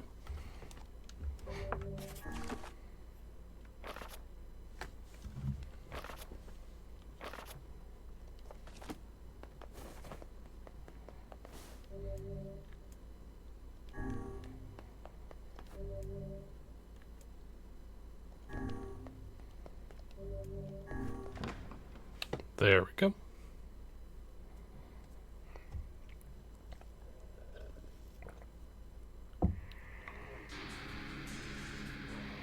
The apocalypse divided the world in two. One that knows not.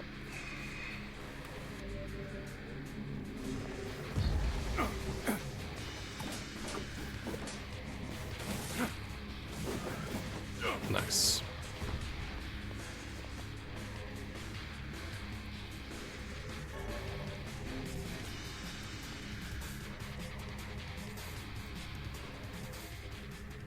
Black and white 13 packs. The vessel's forms waver as they cross.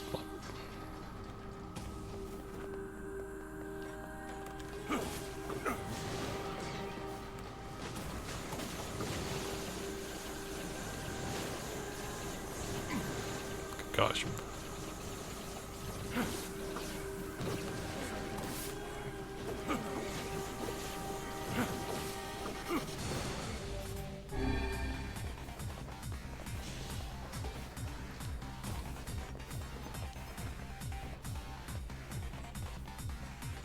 Yes, this way.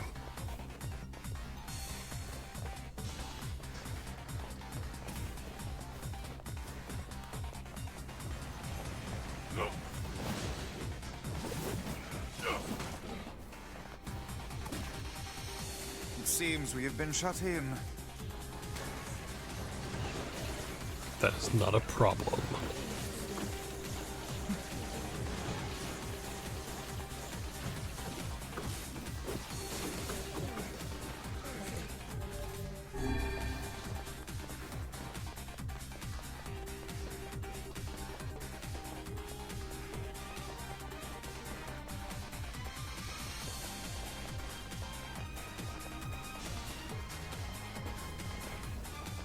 So I guess we have to go. Okay.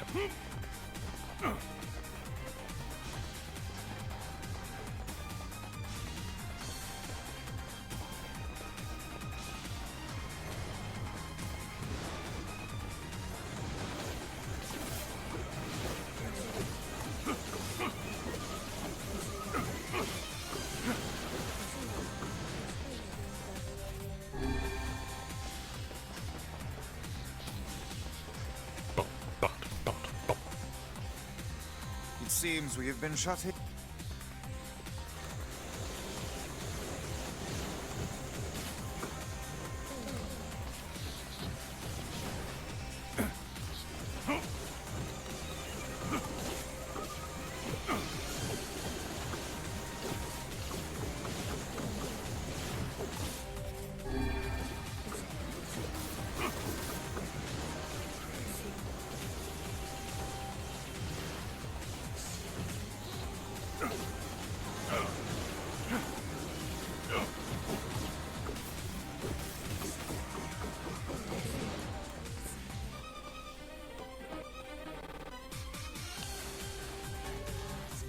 Okay.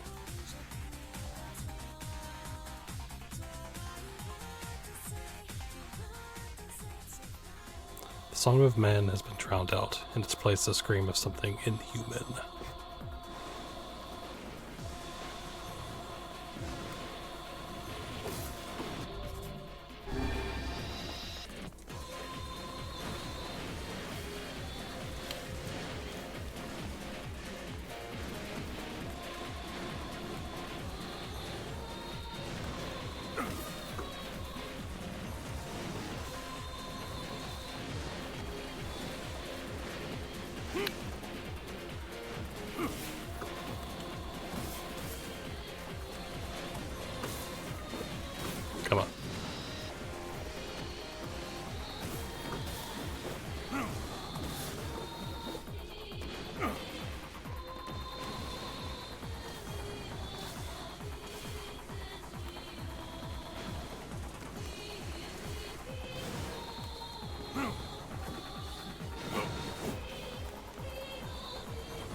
Alright.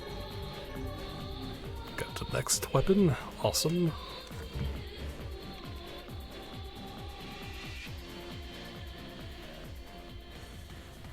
Sky falls with dragon. The world ends this day.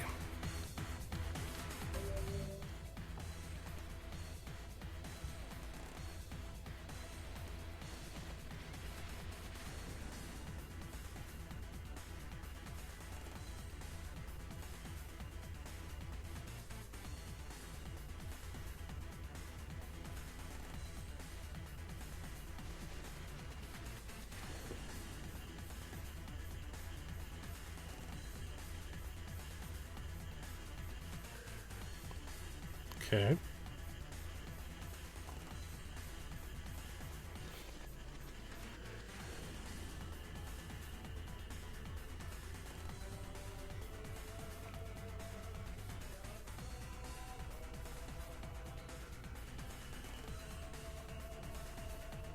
Okay.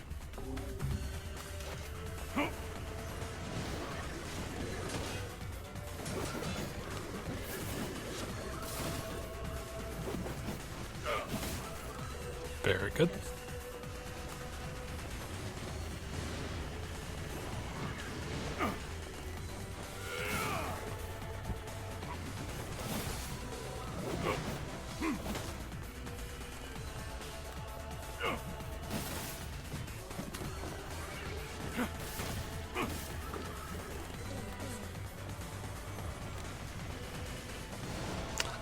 I kept thinking those benches from afar were enemy health bars because they looked golden or whatever, so.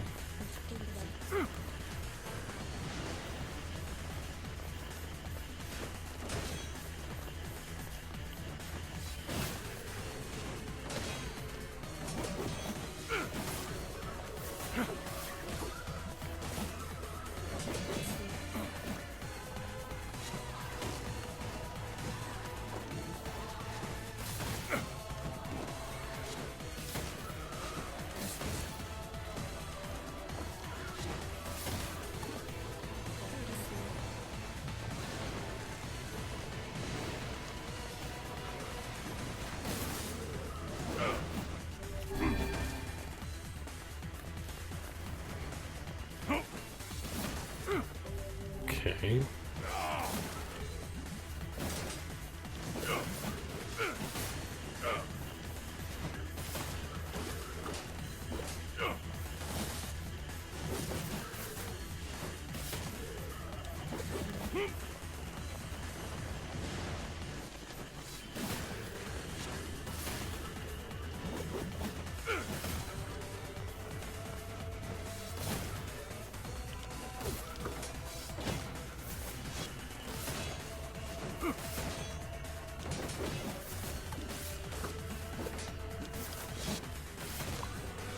Come on. Stop blocking me.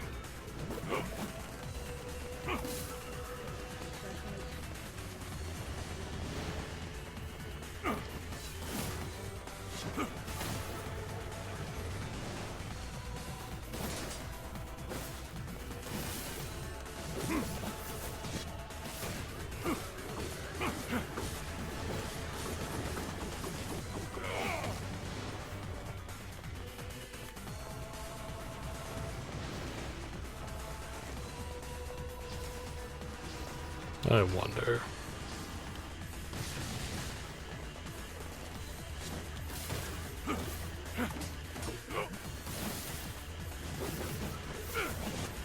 These things have so much armor.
Yay.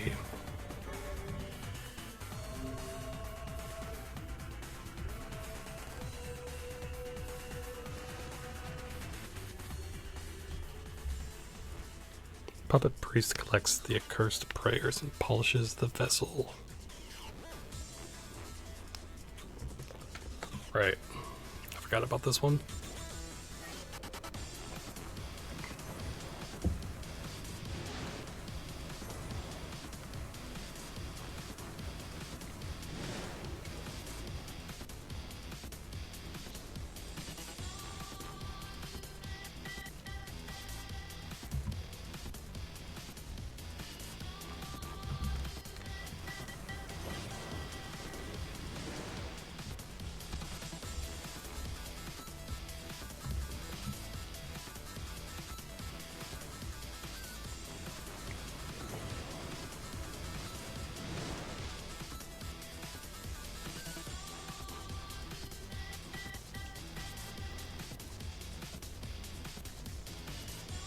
This is why I love Yoko Taro games.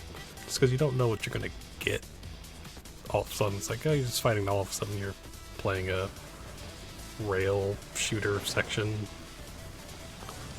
It's great.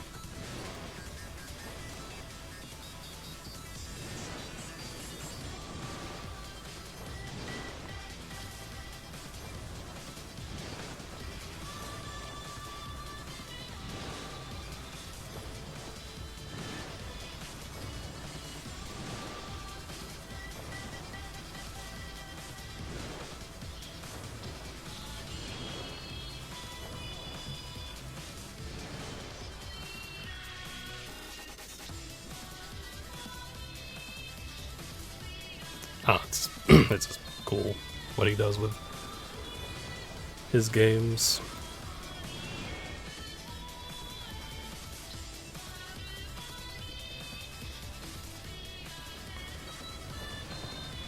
It, you know, keeps things fresh overall, gameplay wise, and yeah.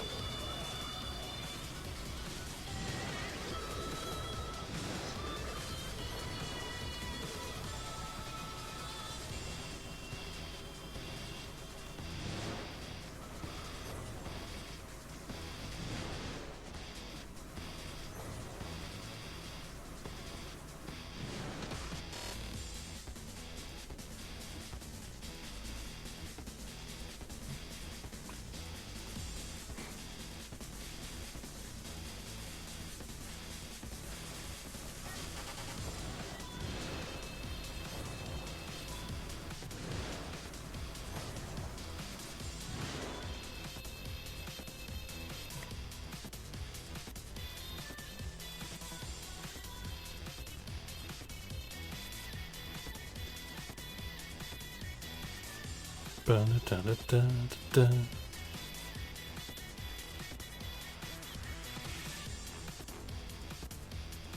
Da-da-da.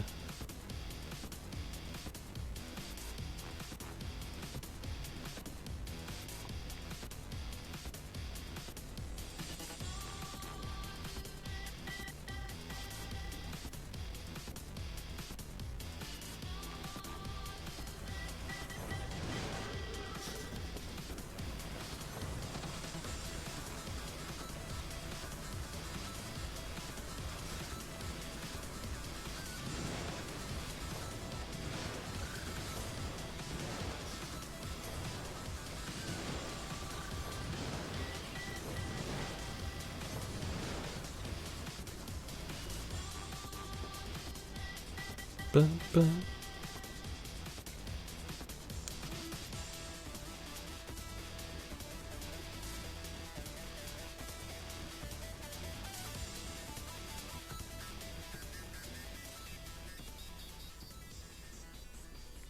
Nice.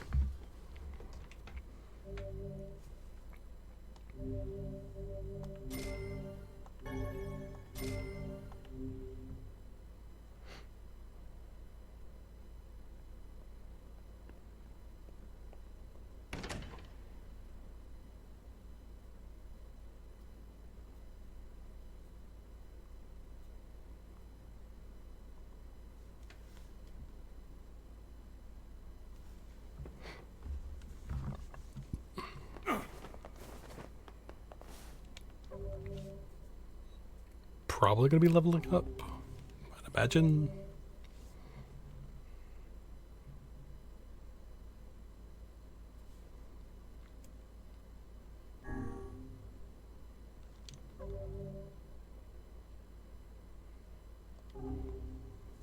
We'll be fine.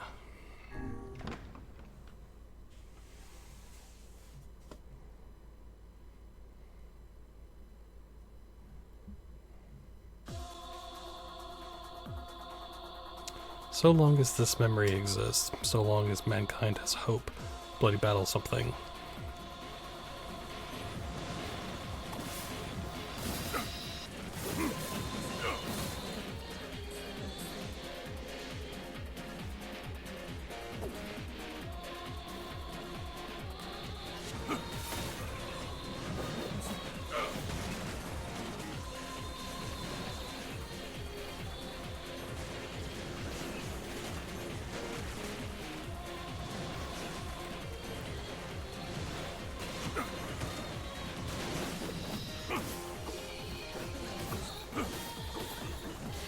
Alright.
There we go.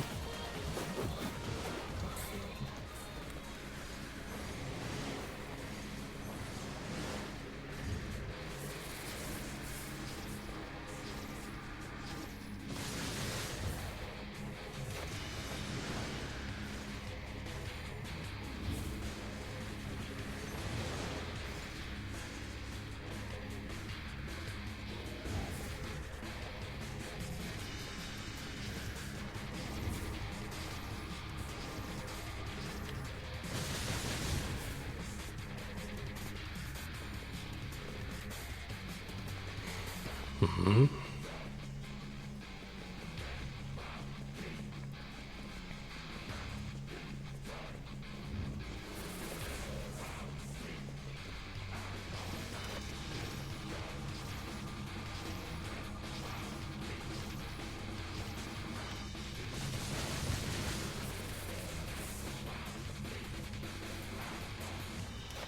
Okay.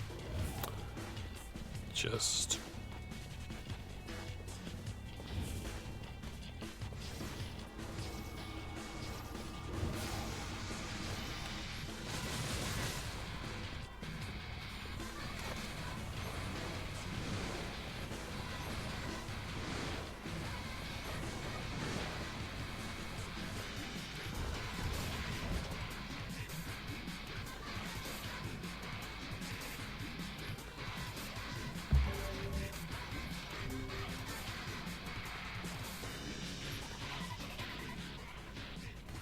Foolish human, foolish human, foolish human, foolish vessel.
Come on.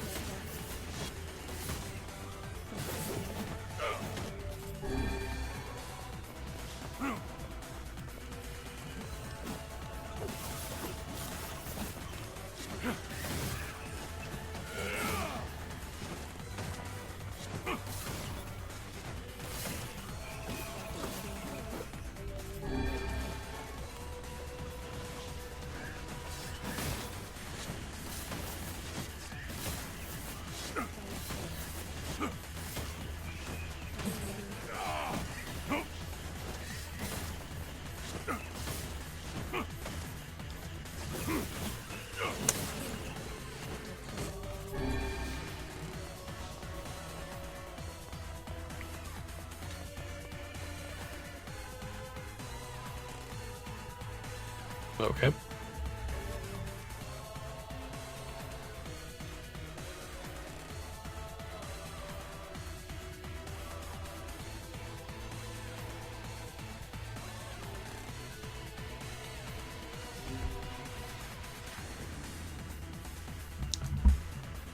All right. All is paid. All is sacrifice.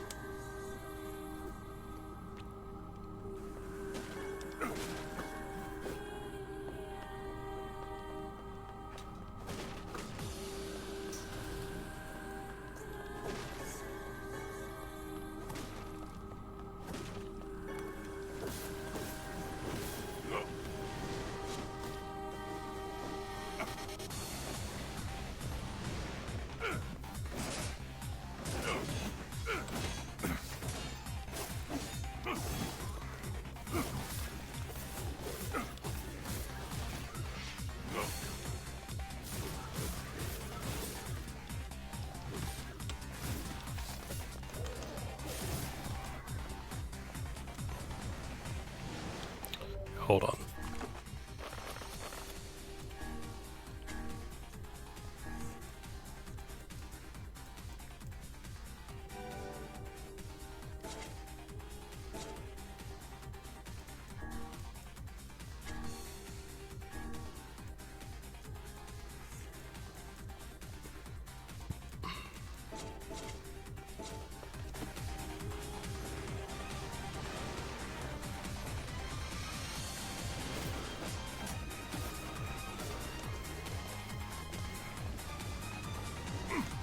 Ooh.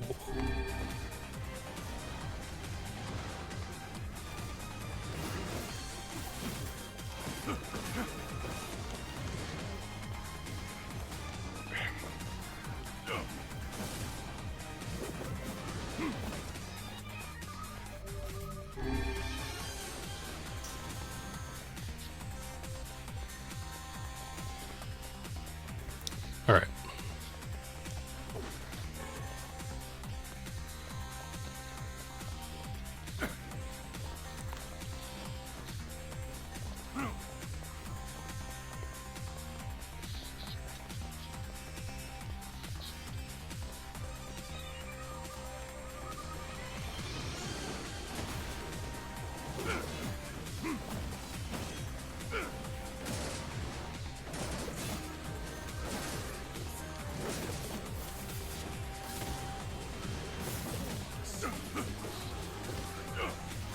That's a lot better, having that with the armor break instead of when I had it before. That helped.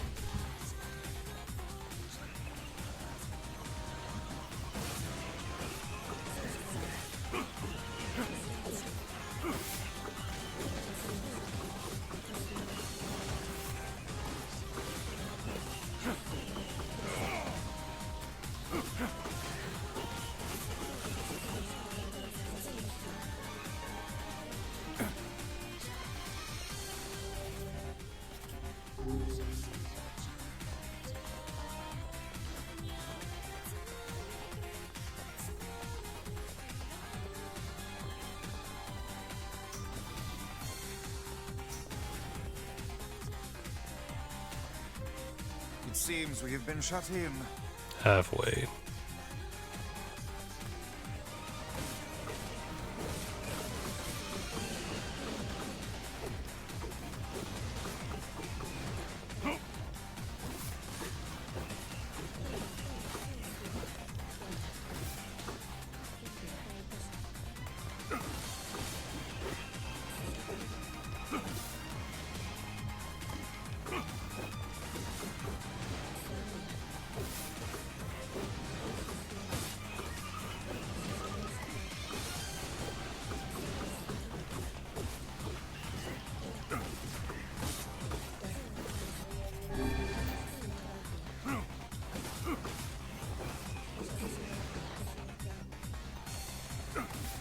Come on.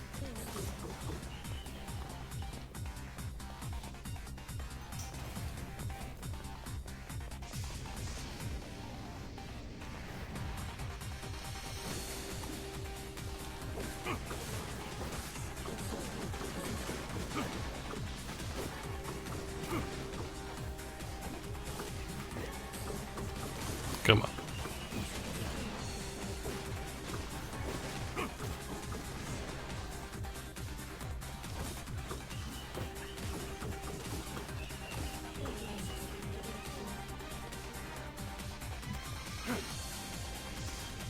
There we go.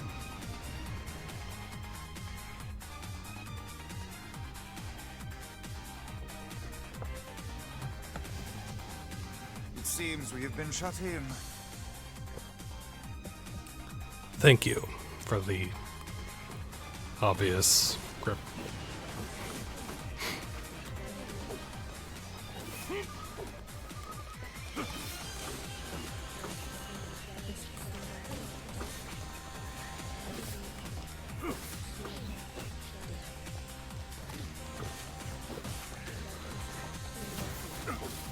Oop.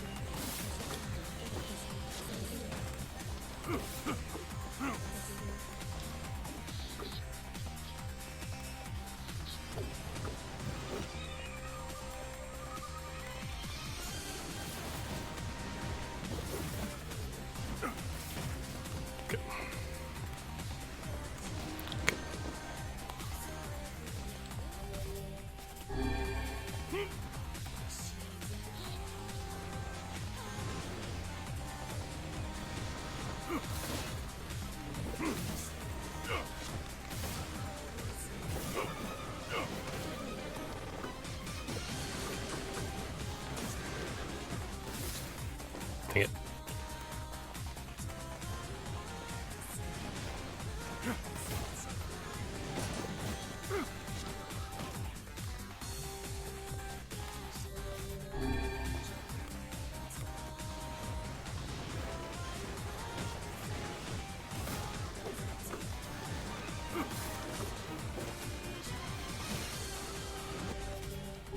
Very good. Very good.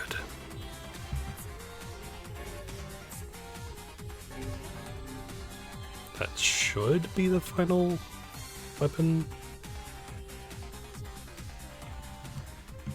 Do not bring back the light, do not bring back the vessel, do not bring back the future. Do not bring it back.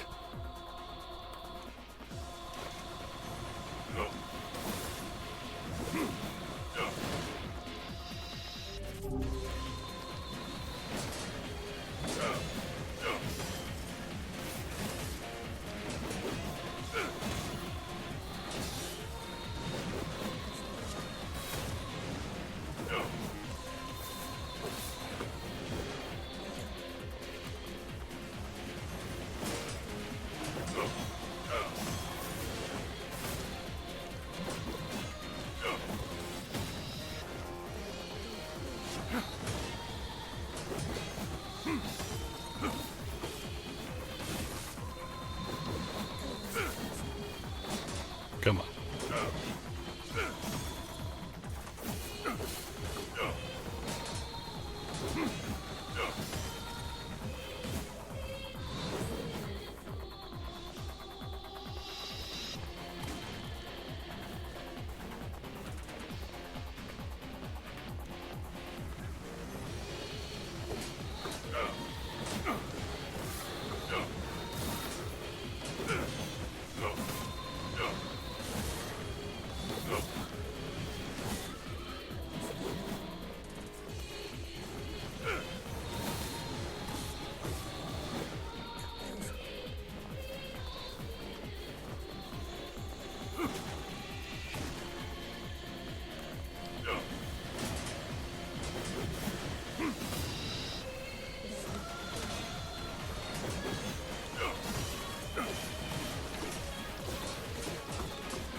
There we go.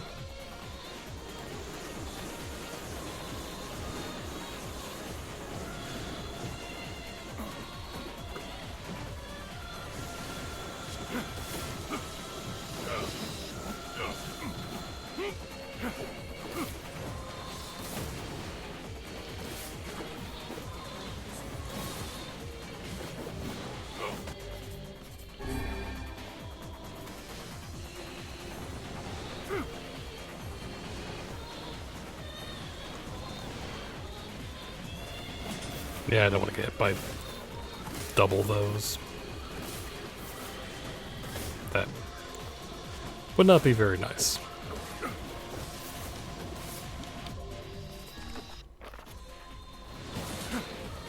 So I had to check. Weapon collection is at 100%. Now we can just go through everything normal.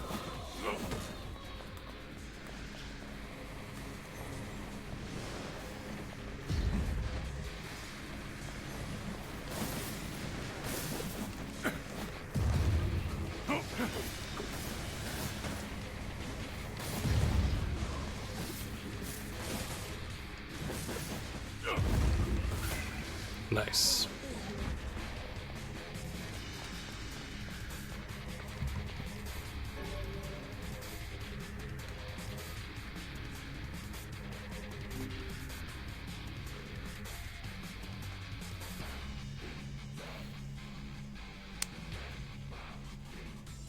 Every beam of light is an invitation to death.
Ooh.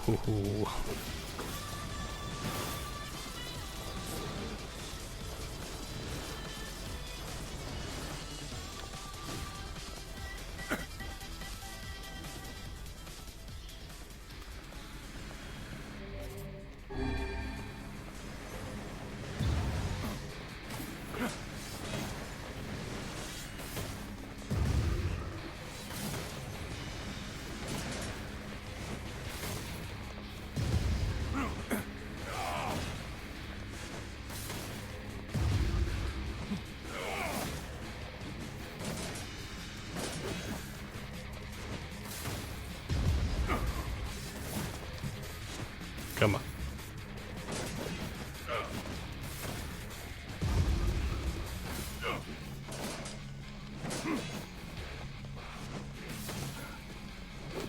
Ooh.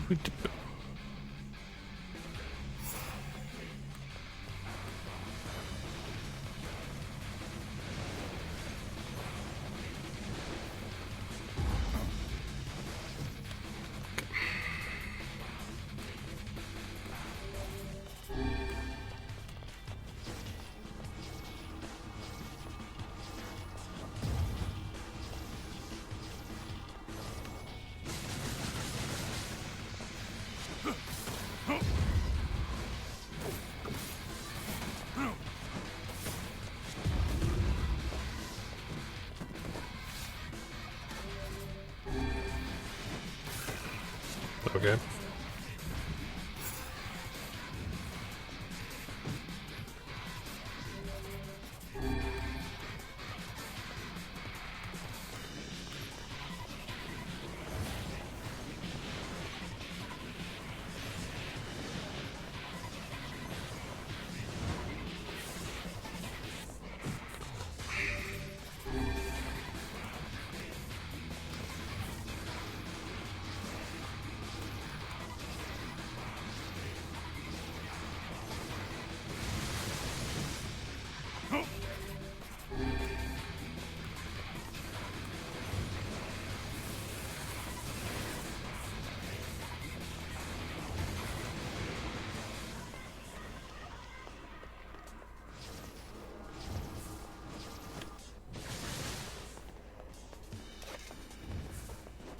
Okay.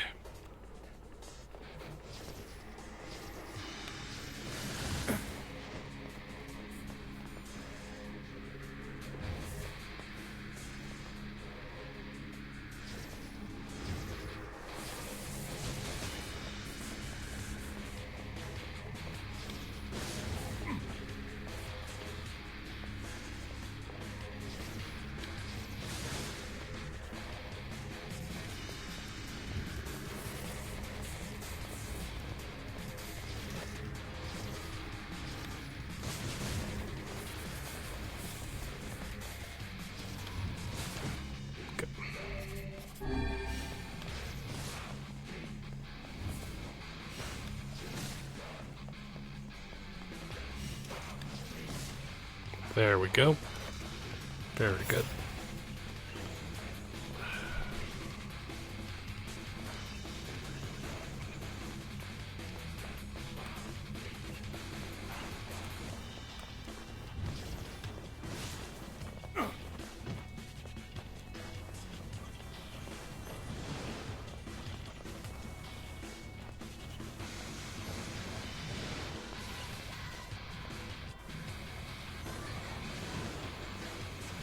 Come on.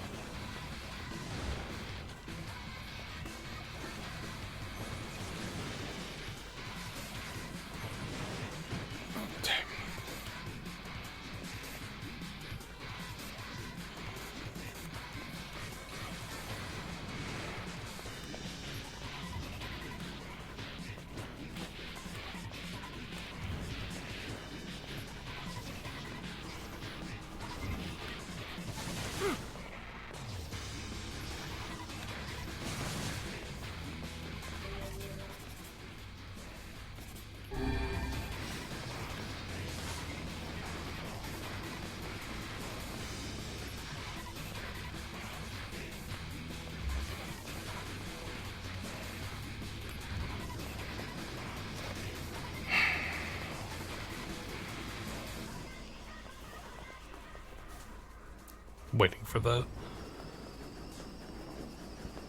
magic bar to go up.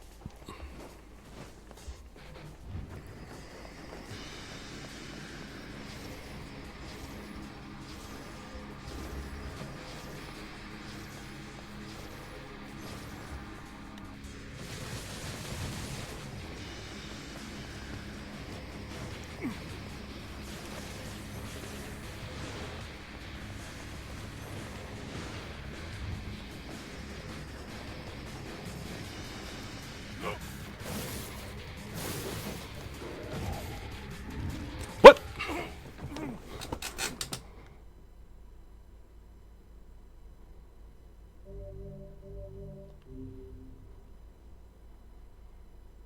I couldn't.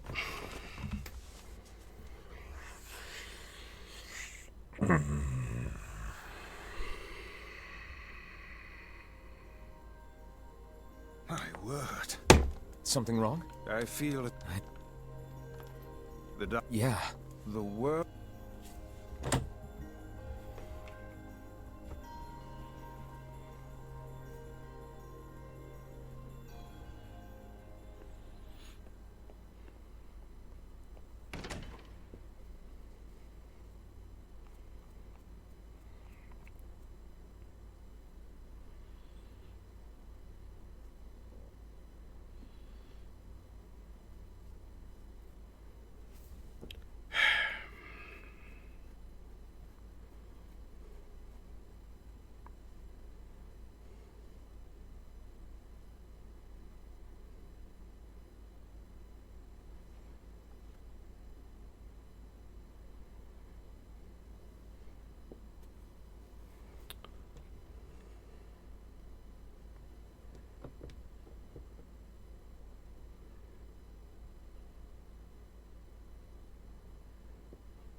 Okay.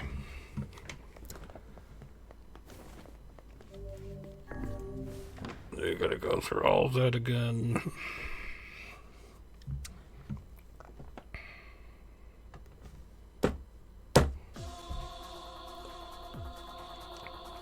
Yes.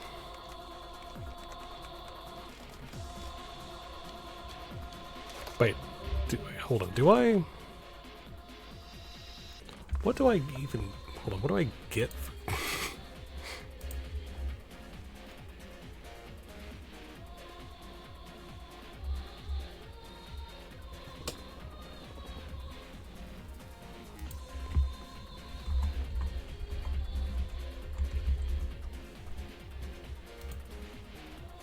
Like, what do I get for?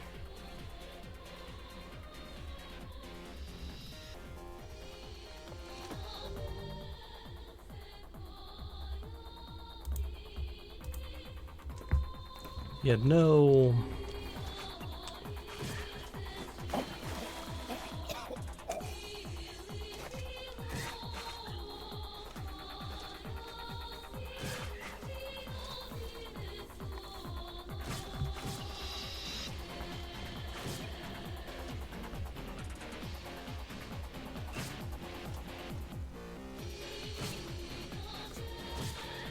I'm just not gonna go through it again.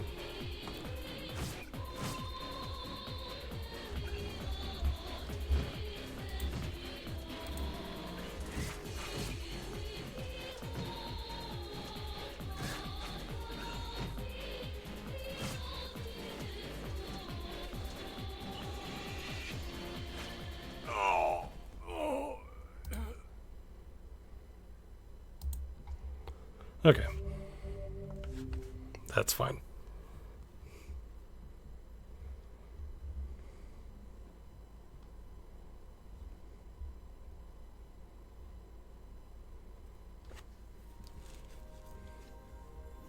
Something I know it.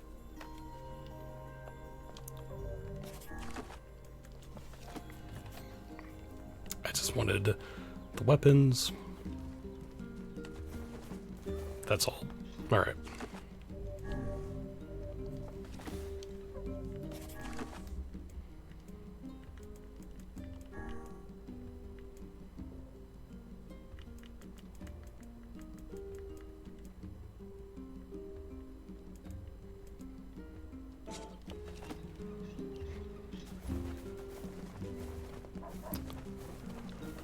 Hold on.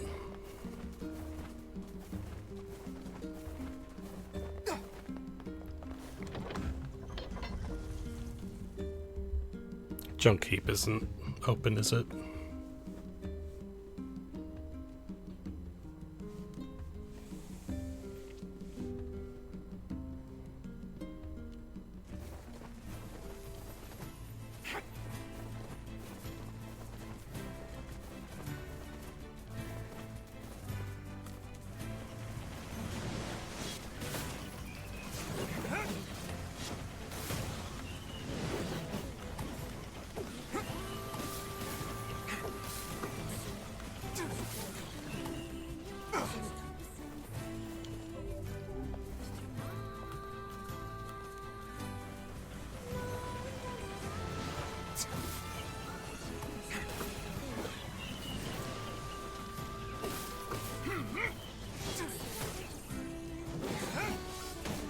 There we go.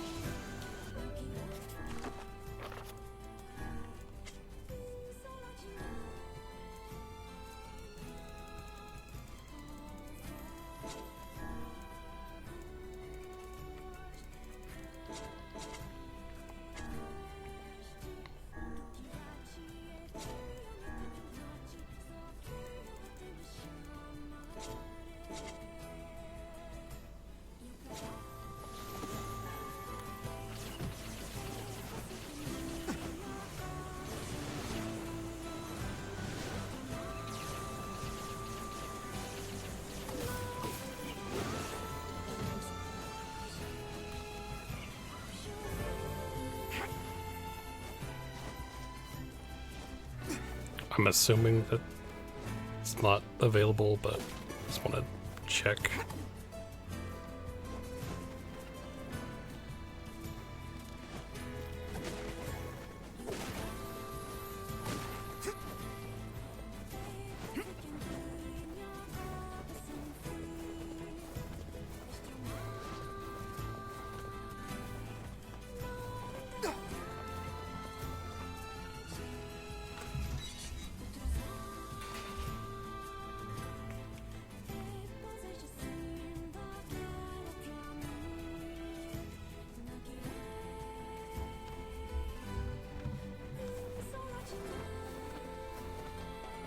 They appear.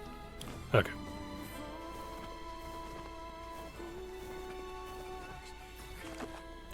Just wanted to make sure.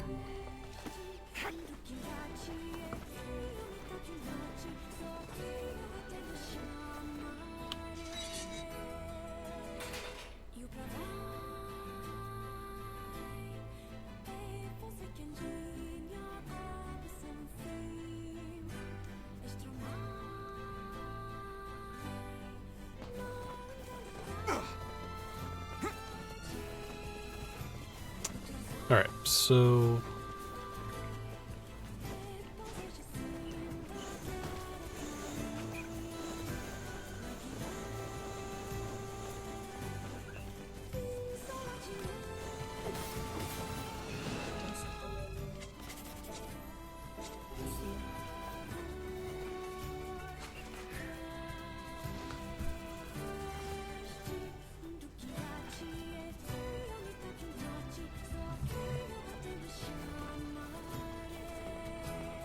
Alright, so let's just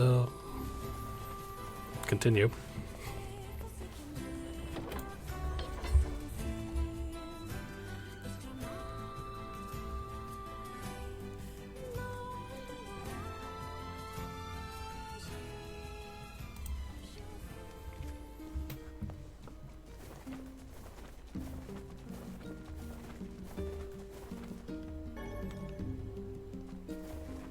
Yeah, there's only like a couple little things that we need to, in terms of endings, that we need to pay attention to. I worked it out. To do, so everything's good Stop here. though. Don't really need to do any side quests.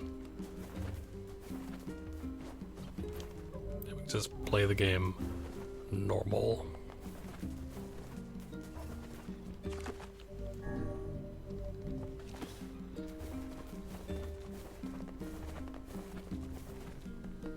Hey, Oh, hi. I kinda thought you'd never talk to us again. I understand you're doing this for the village, and that you don't have a choice. Pretty much, yeah. But look, why don't you go talk to Popola? I think she wanted to discuss the Shadow Lord with you. I'm headed there next. Oh, and Devila? Yeah? Sorry about yesterday. I shouldn't have lost my temper like that. You don't need to apologize. Anyone would be upset when their friends are hurting. Let Emil and Kaine know that we're sorry, alright? All right.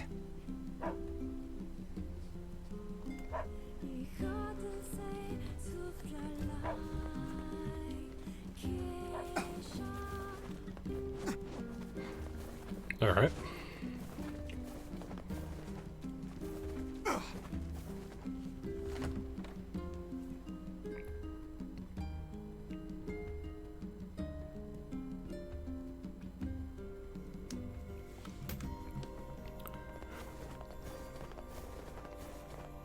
Because the thing is, like, we get new cutscenes and such for the main story, but we don't really get anything new with side quests and whatnot. So, yeah. Popola? Oh, hello. Look, I want to apologize for Stop. You didn't do anything wrong.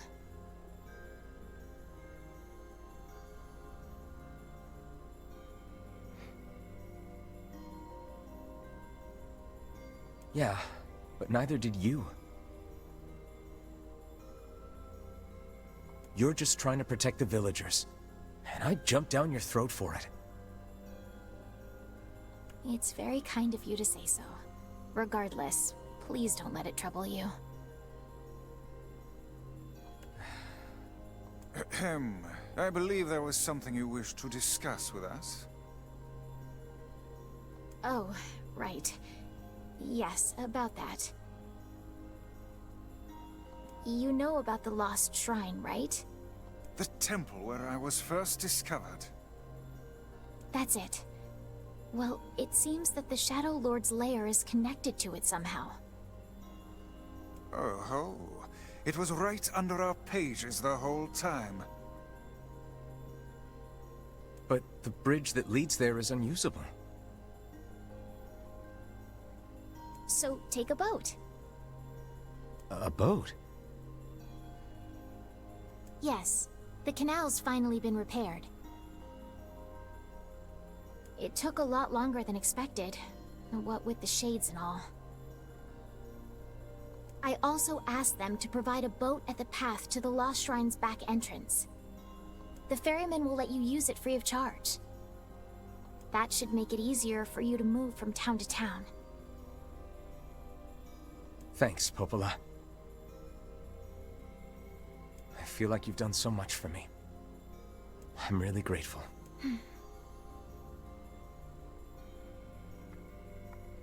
All right, I'll see you around.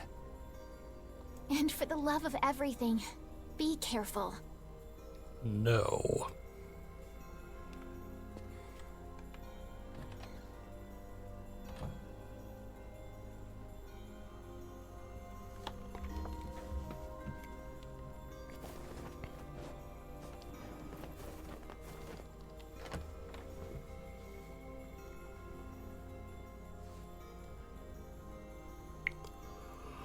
All right. The path above the entrance to the shopping district should lead to the boat landing. How excellent to know the canal is finished. Hopefully this puts our days of running all over behind us. The faster we can move, the faster we can save Yona. Let's use it as often as we need.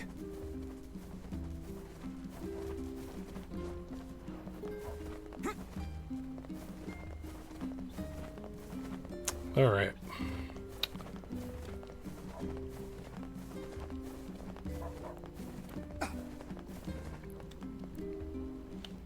Hey, look who it is! That red bag. Hey, it's been a while. Sure has. Apparently I did a pretty good job with it because... Oh yeah, huh? Congrats. Thanks! Still, it's not all puppies and unicorns. Anyway, if you got a place to be, just let me know and I'll take you there.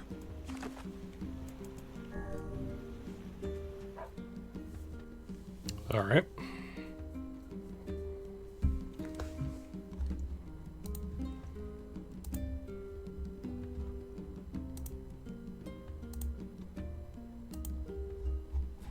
The Lost Shrine's up ahead, just past this cave.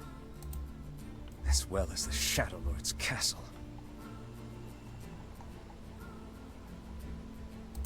Let us make haste.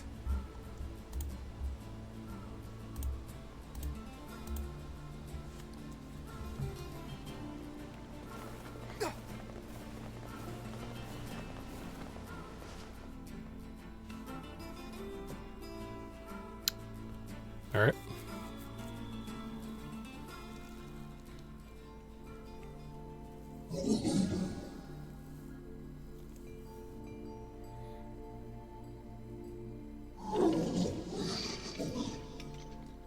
What do you want?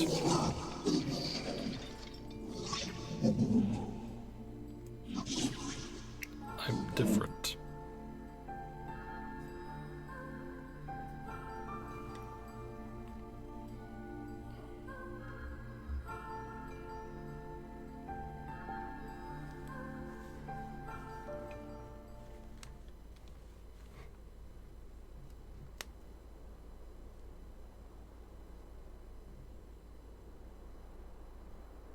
But yeah, so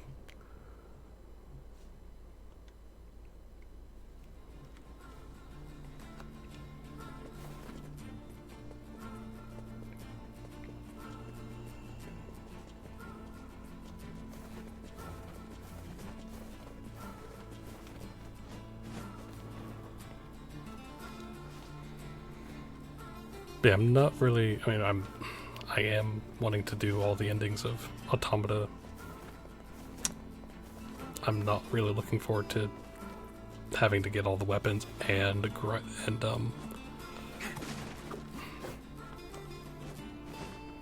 getting all the materials, because I think the ending you have to get all the weapons and upgrade them all. But sounds like immense amounts of fun, of course, so yeah.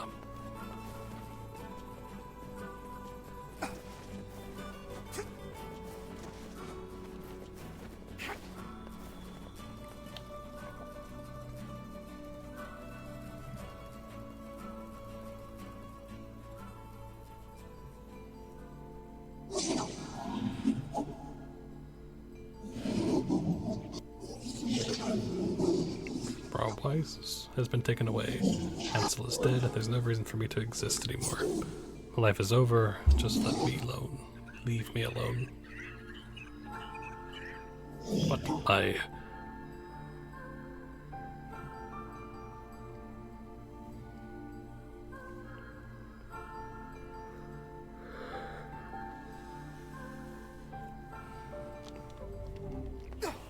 Ain't you excited, sunshine?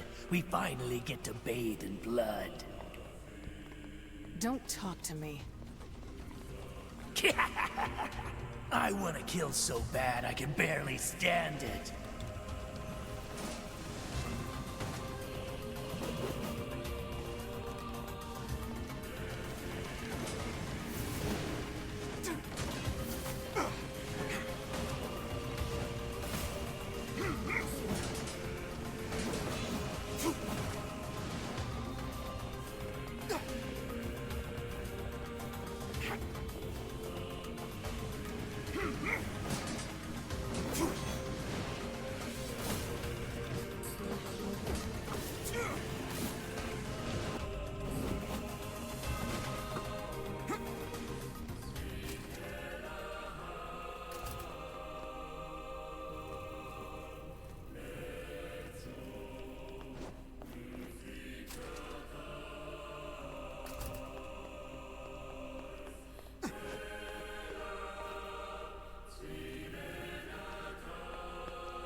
okay, just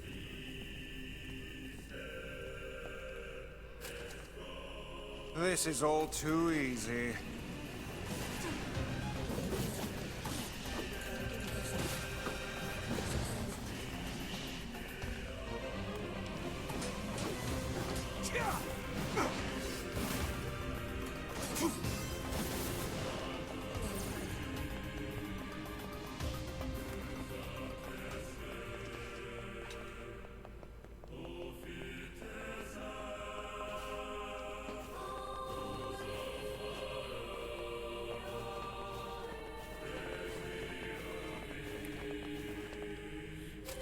alright. Forward.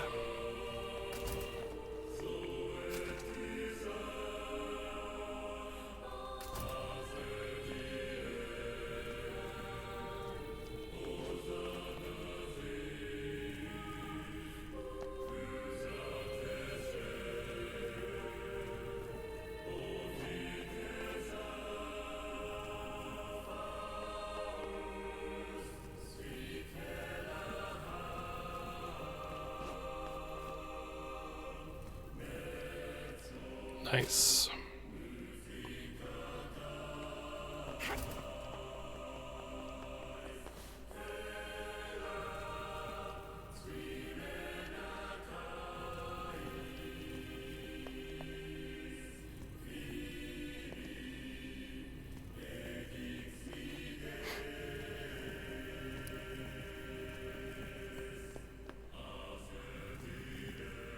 There we go.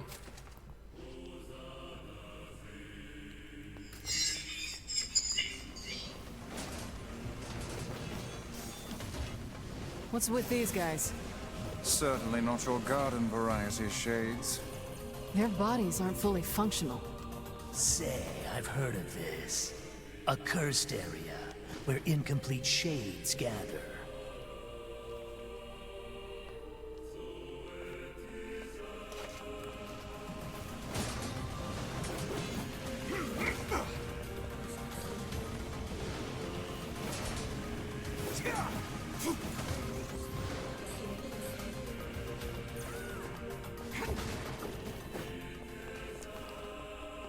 Alright.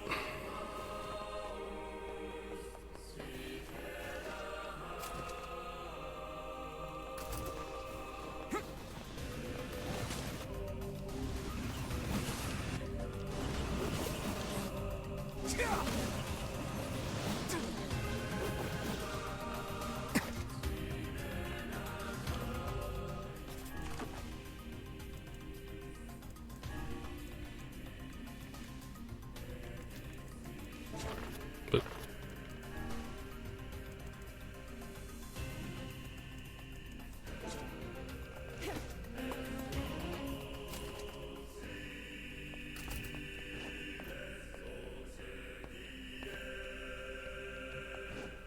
right, gotta move like it back and then jump, push it forward.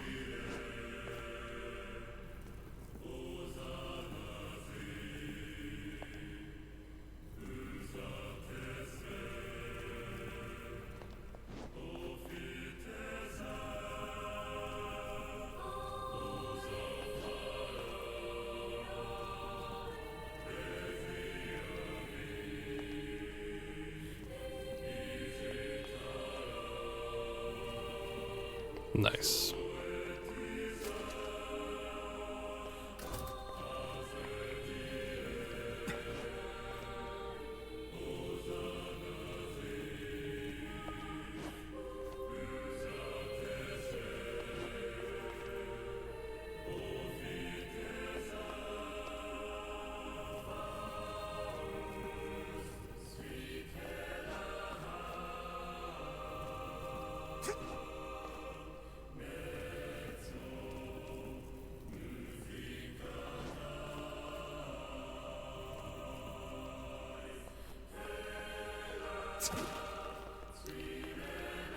Whatever. Alright.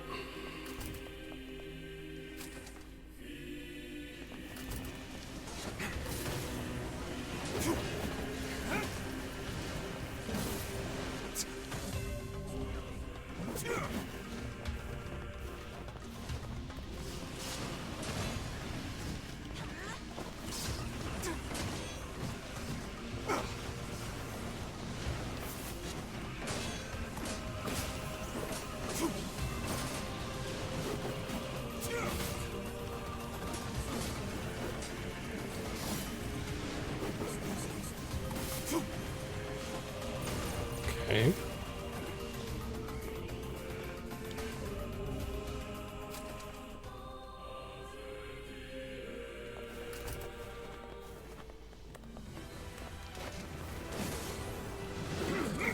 And whoa, no, no, no, no, no, no, no.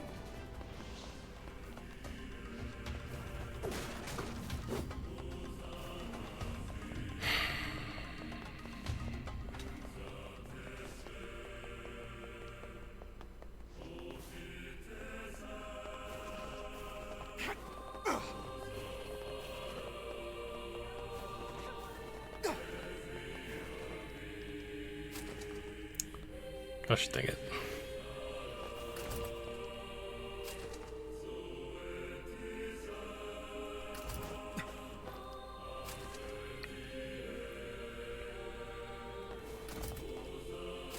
I just had to fall. It just had to happen.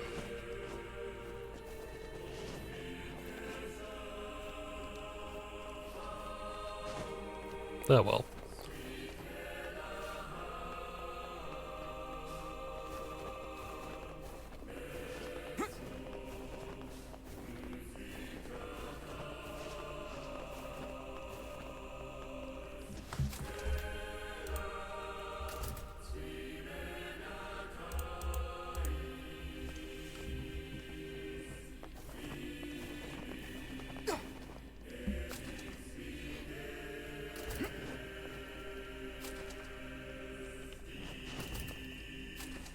There we go.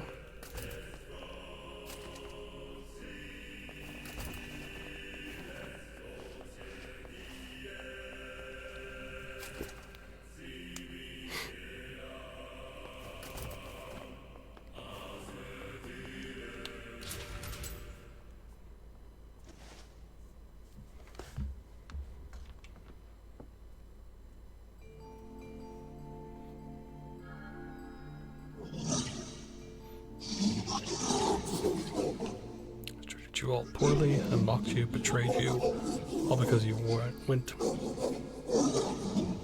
went gestalt before the change was complete. But after all this, I think I can understand you. I think we can speak as equals. This makes me very happy. I hope we can spend the rest of our life.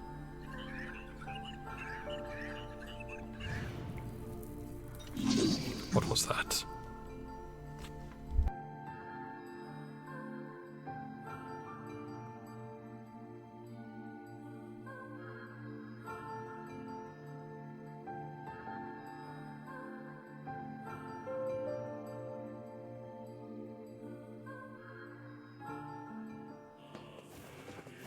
Kaine, Emil, look, from now on, I'm going to sleep outside with you. Why? I can't accept that you aren't allowed in the village. It's stupid. So you're staging a protest? Fun! Don't waste your time. But it just feels wrong. Well, that's really nice of you, but you still don't have to stay out here with us. Emil. You've got a super important mission. You can't sleep out in the rain. What if you catch a cold? Besides, I like camping with Kaine. Sometimes we sit around the fire and tell stories, or roast...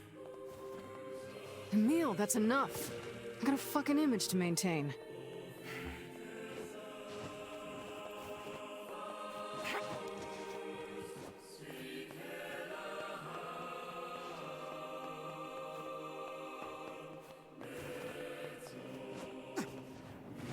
We seem to be surrounded by a mob of helpless puppies. Just kick him aside.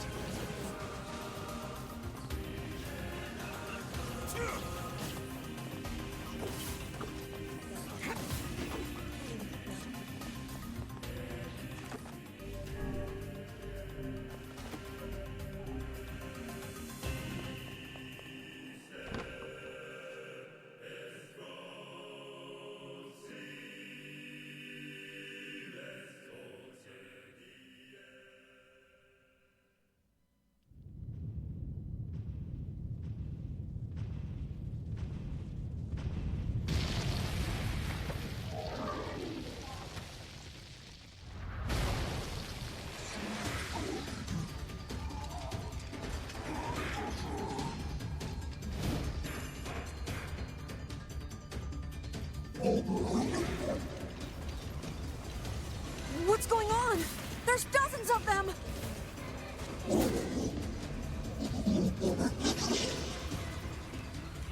These are creatures of the darkness. Lure them to the light.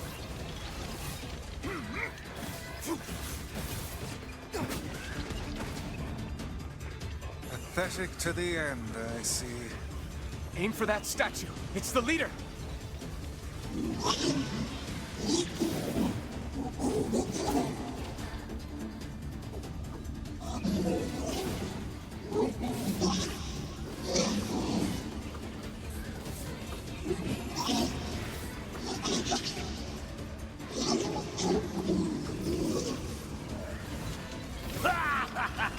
Oh, you're funny.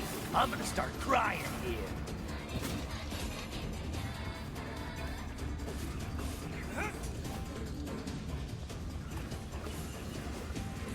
Foolish creatures. You cannot hope to best me. These little bastards just keep coming. These creatures cannot abide the sun. Lure them into the light.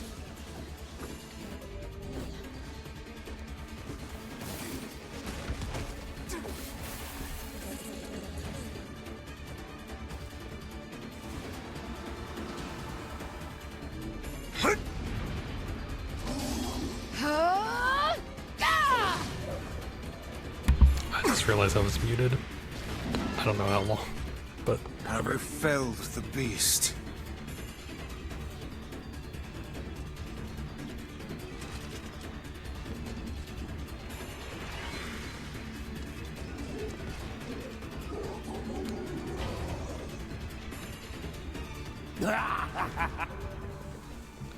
This is one stubborn son of a bitch.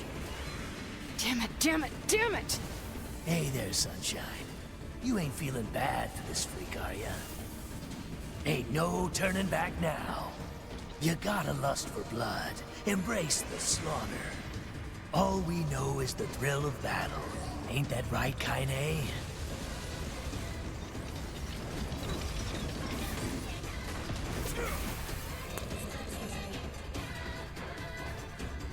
There we go.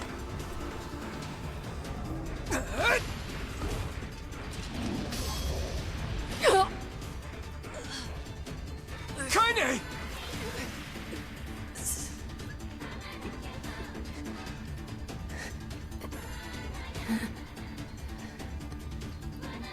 Oh, you're kidding me!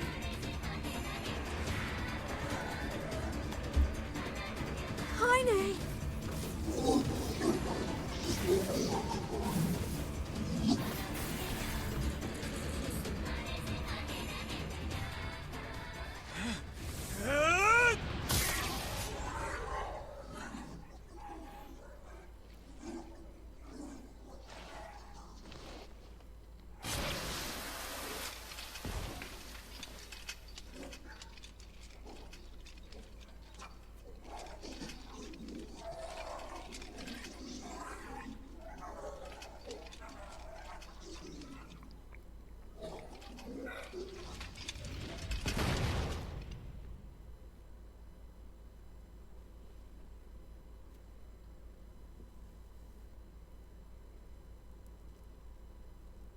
Kaine!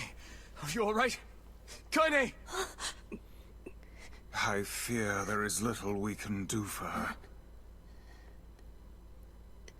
No! Kaine!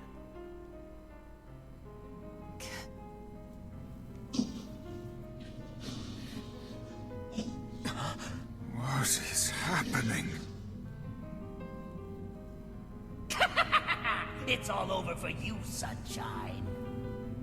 Kaine! Kaine!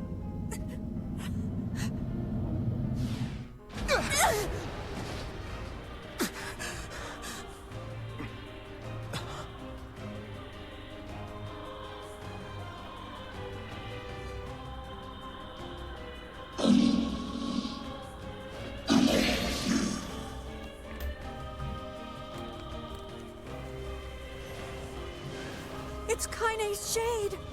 With no other choice, we must strike it down. Kaine! Come back!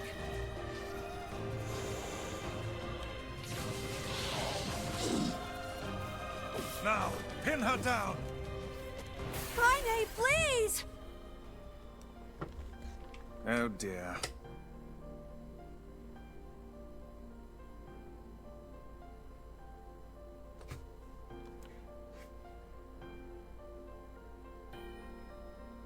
Kaine! Kaine! Kaine!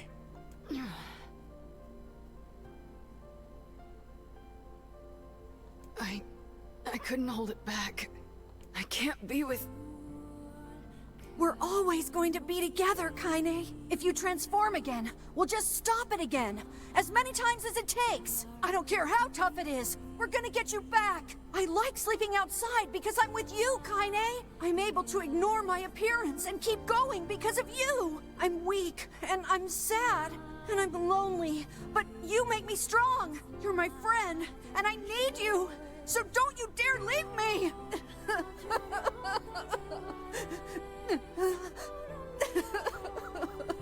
All right. Stop crying. And... thanks.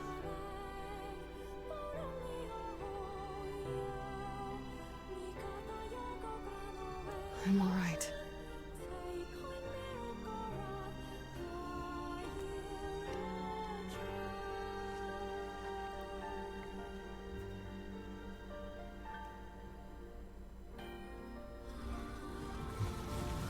Over there.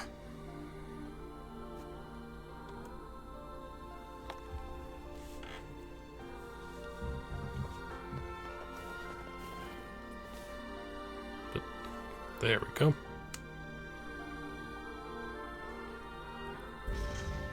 And what is this, hmm? It's me. It's got some kind of writing on it, but I don't know what it says. How remarkably useless of you. Well, let's go ask Popola.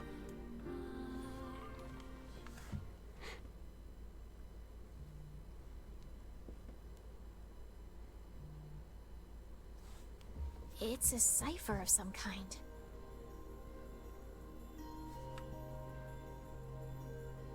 Can you determine its meaning? I think this is the key to unlocking the Shadow Lord's castle.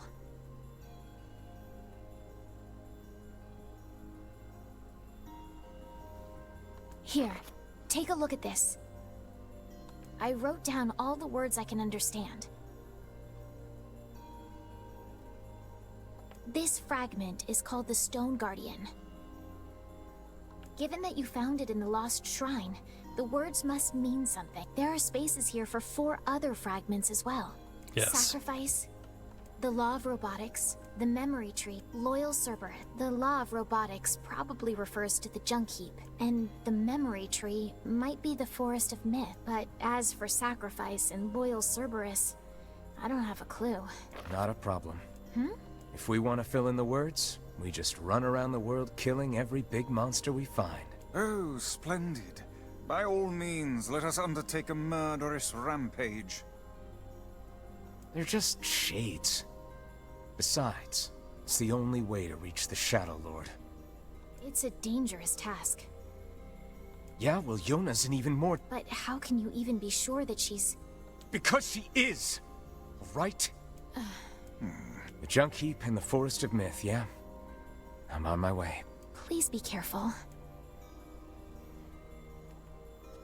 Oh, and listen. About Kaine and Emil. The villagers know how much they've sacrificed, and they're thankful. It's just... I'll hurry them along the best I can. But can you please give them a little more time? I'll try.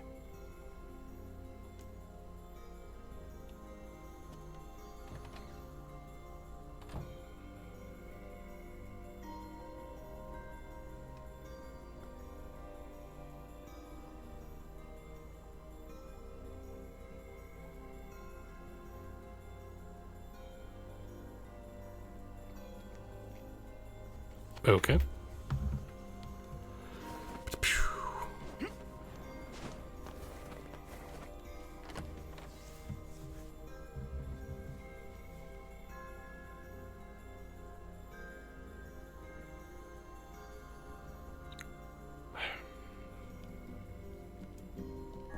Popola said we might be able... Perhaps we...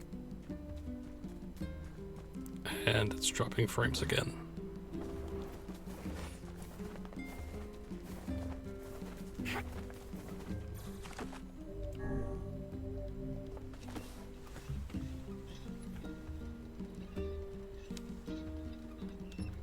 I'm just gonna sit here, and if it doesn't stop, I'll probably just call it.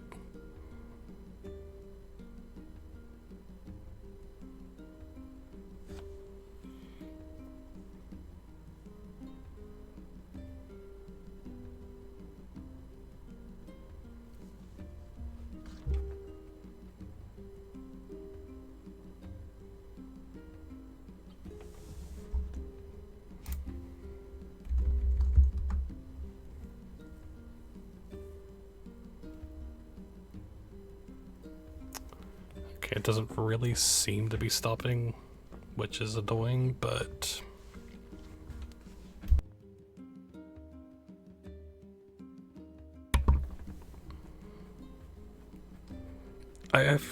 I wonder if it's something I have to do with Twitch.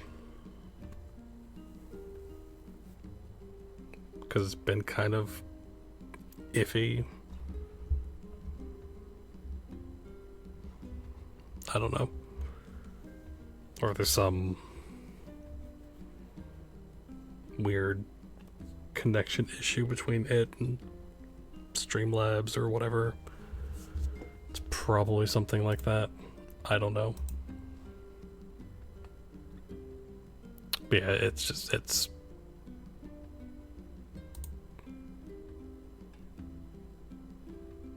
dropping frames for whatever reason. I don't know why. But, it's probably not a bad place to just call it here anyway, so...